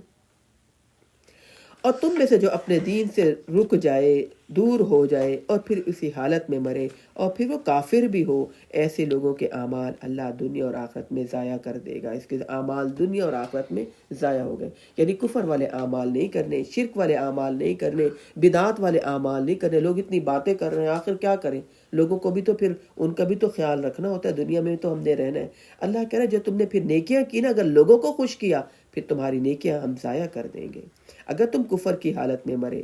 ایسے لوگ جہنمی ہیں اور وہ اس میں ہمیشہ رہیں گے۔ اور جو لوگ ایمان لائے اور جنہوں نے ہجرت کی اور اللہ کے راہ میں جہاد کیا، وہی لوگ اللہ کے رحمت کے امیدوار ہیں۔ اللہ بڑا بخشنے والا اور بہت رحم کرنے والا ہے۔ یہاں اللہ تعالیٰ کچھ اور نیک کاموں کا تذکرہ کر رہے ہیں کہ جو اللہ کے خاطر ایمان بھی لاتے ہیں اور جنہوں نے ہجرت کی۔ ہجرت کیا ہے؟ گناہ والی جگہ کو چھوڑ دینا ہجرت ہے۔ اور جہاد کیا ہے؟ وجاہدوا فی سبیل اللہ، اللہ کے دین کے خاطر اپنے نیند کی قربانی، اپنے مال کی قربانی، اپنے آرام کی قربانی دینا، یہ جہاد ہے۔ اللہ کہہ رہے جو لوگ ایمان لائے اور انہوں نے ہجرت کی، گناہ والی محفل چھوڑی، گناہ والی جگہ چھوڑی، گناہ والی دوستیاں چھوڑ دی اور پھر جہاد کیا، قربانیاں دی، محنت کی، جد و جہد کی اللہ کے راہ میں، یہ اللہ کے رحمت کے امیدوار ہیں۔ یعنی اللہ کہہ رہا ہے کہ جو اللہ کی خاطر قربانیاں دینے والا ہے، اللہ کہہ رہا ہے انہوں نے تکبر بھی نہیں کیا، بعض دفعہ ہوتا ہے نا، ہم نیکی کرنے کے بعد ہم کہتے ہیں آپ کو پتہ کتنے ہم نے وہ دورے قرآن ہم نے کروایا اور وہ کیا اور ہم نے اس کی مدد کی اور ہم نے اس کی ہیلپ کی، ہم فلاں جگہ پہنچے. اللہ کہہ رہے جو لوگ ایمان لائے، ہجرت کی، جہاد کیا، بڑی بڑی نیکیاں کی، تکبر نہیں کیا، لیکن اللہ سے امید رکھی. یعنی اللہ سے امید ہم تب رکھیں جب ہم کچھ اعمال کریں. نیک اعمال کرنے کے بعد پھر ہم اللہ سے اچھی امید رکھ سکتے ہیں، پھر یہ اللہ کے رحمت کے امیدوار ہوں گے، اللہ انہیں بخشے گا. اللہ بڑا رحم کرنے والا ہے. وہ آپ سے شراب اور جوئے کے بارے میں پوچھتے ہیں، کہیے ان دونوں کاموں میں بڑا گناہ ہے اور ان لوگوں کے لیے کچھ فائدے بھی ہیں، مگر ان کا گناہ ان کے نفع سے زیادہ ہے. کرتے یہ تھے کفار مکہ کہ کہتے تھے کہ ہم جب جوا کھیلتے ہیں پیسہ زیادہ آتا ہے. ہوتا ہے نا، کوئی جو ہار جاتا ہے، جو جیت جاتا ہے، اس کو زیادہ پیسہ مل جاتا ہے بغیر محنت کے. کہتے تھے جو جوئے والا پیسہ ہمیں ملتا ہے نا، ہم پھر غریبوں پر خرچ کرتے ہیں. اور جو ہم شراب پیتے ہیں اس وقت ہم ہوش میں نہیں ہوتے، تو اس وقت جو ہے پھر ہم صدقہ خیرات زیادہ کرتے ہیں، اس وقت ہم عبادت زیادہ کرتے ہیں. تو یہاں پر اللہ تعالیٰ کہہ رہے ہیں کہ دیکھو، جس کام کو کرنے سے اللہ نے یہاں پر ایک سنہری اصول سکھا دیا، جس کام کو کرنے سے نفع تھوڑا ہو اور نقصان زیادہ ہو اس سے بچنا چاہیے. جیسا کہ ہم کہتے ہیں ڈرامہ دیکھنے سے ہمیں بڑا فائدہ ہوتا ہے، سبق آموز ڈرامے ہوتے ہیں، مووی سبق آموز ہوتی ہے نا، تو اس کا فائدہ ہے، ٹھیک ہے، لیکن نقصان زیادہ ہے. ہمارے دل سخت ہو جاتے ہیں، ہمارے دلوں میں نفاق آ جاتا ہے، ہم فوراً اللہ کی فرما برداری کے لیے نہیں اٹھتے، ہمارا قرآن میں دل نہیں لگتا، ہمیں سبق یاد نہیں ہوتا. کیوں سبق یاد نہیں ہوتا؟ ہمارے ذہنوں میں وہ بات ہوتی ہے، اندر وہ باتیں چلی جاتی ہیں. اللہ کا علم جب دل میں ڈالیں گے تو جمے گا، پھر ہی تو یاد ہوگا، پھر ہی تو ہماری زبانوں پر آئے گا. یقین مانے جو میں پڑھا لیتی ہوں نا، رات کو سوتے ہوئے پورا سبق میری پوری نیند میں گھومتا ہے. اب میں یہ آیت پڑھا رہی ہوں کہ میں یعنی پورا سبق ریپیٹ ہوتا ہے. تو آپ لوگ بھی جب سنیں گے نا، بصیرت کے ساتھ، توجہ کے ساتھ دوبارہ جا کر سنیں، اٹھتے بیٹھتے آپ کو یہ باتیں یاد آئیں گی. سوتے میں بھی آپ کو ہر آیت ریپیٹ ہو رہی ہوگی، اچھا یہ آیت پڑھی تھی، اچھا یہ مفہوم تھا، اچھا یہ اس بات کا تو میں پہلے پتہ ہی نہیں تھا، اب پتہ چلا. تو اللہ کہہ رہے ہیں یہ جو کہتے ہیں نا شراب اور جوئے میں ہم فائدے کے کام کرتے ہیں، معاشرے کے لیے فائدہ ہے، معاشرے کو فائدہ ہوتا ہے. اللہ نے سنہری اصول بتا دیا، جس کام میں نفع تھوڑا ہو اور نقصان زیادہ ہو اس سے بچو. تمہارے پاس ایک ایک ٹائم قیمتی ہے. آپ کو پتہ ہے حدیث میں آتا ہے، چلے یہ پھر میں کبھی بتاؤں گی. لہذا اللہ تعالیٰ کہہ رہے ہیں کہ اس سے بچیے، اگرچہ اس میں فائدہ کیوں ہی نہ ہو. گناہ والے کاموں سے بچنا ہے، اور اگرچہ گناہ والے کاموں میں تھوڑا فائدہ ہو، لہذا اگر نقصان زیادہ ہو رہا ہے تو پھر اس سے بچنا ہے. پھر دنیا والآخرہ، دنیا میں بھی اور آخرت میں تمہیں اس کا فائدہ ہوگا. اور آپ سے پوچھتے ہیں یتیموں کے بارے میں، آپ ان سے کیجئے، ان کی اصلاح کرنا بہتر ہے، اور اگر انہیں اپنے ساتھ رکھ لو تو وہ تمہارے بھائی ہیں، اور اللہ اصلاح کرنے والے اور بگاڑ کرنے والے کو خوب جانتا ہے. اور اللہ جانتا ہے تو تم پر، اللہ چاہتا تو تم پر سختی کرتا، بے شک اللہ غالب اور حکمت والا ہے. ہوتا یہ تھا کہ جو یتیم لوگ ہوتے تھے ان کا مال ہوتا تھا، ان کی حفاظت کرنی ہوتی تھی، ان کا خیال رکھنا ہوتا تھا. تو اب یہ لوگ یہ کہتے تھے یتیم کا کھانا الگ، یتیم کا پیسہ الگ، تو اس سے مشکل ہوتی تھی. اللہ کہہ رہے کہ دیکھو میں تمہاری نیتوں کو جانتا ہوں، اگر کسی کے ساتھ خیر اور بھلائی کرتے ہوئے کوئی تھوڑی سی کمی بیشی ہو بھی جاتی ہے تو اللہ نیتوں کو جانتا ہے. لیکن ہوتا ہے کہ کبھی کمی بیشی ہو جاتی ہے تو بندے ناراض ہو جاتے ہیں کہ آپ کی نیت ہی صحیح نہیں تھی. تو لہذا اللہ کی خاطر نیتوں کو صحیح رکھنا چاہیے، اور ان یتیموں کے ساتھ اصلاح والا معاملہ، خیر خواہی والا معاملہ کرنا چاہیے. تو کوئی تھوڑی بہت کمی بیشی ہو بھی جائے تو پھر ان باتوں کو پکڑنا نہیں چاہیے. اگر اللہ چاہتا تو تمہیں مشکل میں ڈال دیتا کہ یتیم کا مال الگ رکھو، یتیم کی ہر چیز الگ کرو. تم ملا سکتے ہو اپنے ساتھ، لیکن خیال رکھو کہ یتیم کا کتنا مال ڈالے جتنا اس کا حصہ بنتا ہے، سارا نہیں کہ یتیم کے مال پر پورا گھر کھا رہا ہو. اپنا بھی مال ڈالو، اس کا جتنا حصہ بنتا ہے اتنا ہی ڈالو. اور پھر آگے اللہ تعالیٰ کہتے ہیں وَلَا تَنْكِحُوا الْمُشْرِكَاتِ حَتَّى يُؤْمِنْ، مشرک عورت سے نکاح نہ کرو جہاں تک کہ وہ ایمان لے آئے، اور ایک مومن لونڈی آزاد مشرک عورت سے بہتر ہے اگرچہ وہ تمہیں اچھی ہی کیوں نہ لگے، اور مشرک اور مردوں میں سے مشرک مردوں سے اپنی عورتوں کا نکاح نہ کرو جب تک کہ وہ ایمان نہ لے آئے، ایک مومن غلام آزاد مشرک سے بہتر ہے خواہ وہ تمہیں اچھا ہی کیوں نہ لگے۔ یہ مشرک لوگ تمہیں جہنم کی طرف بلاتے ہیں اور اللہ تمہیں جنت اور مغفرت کی طرف بلاتا ہے، اور وہ اپنے احکام اسی انداز سے کھول کھول کر بیان کرتا ہے تاکہ تم نصیحت قبول کر لو۔ بعض دفعہ ایسا ہوتا ہے کہ اپنے جان پہچان کے جو رشتہ دار ہوتے ہیں انسان کے، ان کے ساتھ تعلقات ہوں تو انسان کو وہ پسند آ جاتے ہیں، لڑکی اور لڑکے کو، لیکن وہ مسلمان نہیں ہے، لڑکی مسلمان نہیں ہے یا لڑکا مسلمان نہیں ہے۔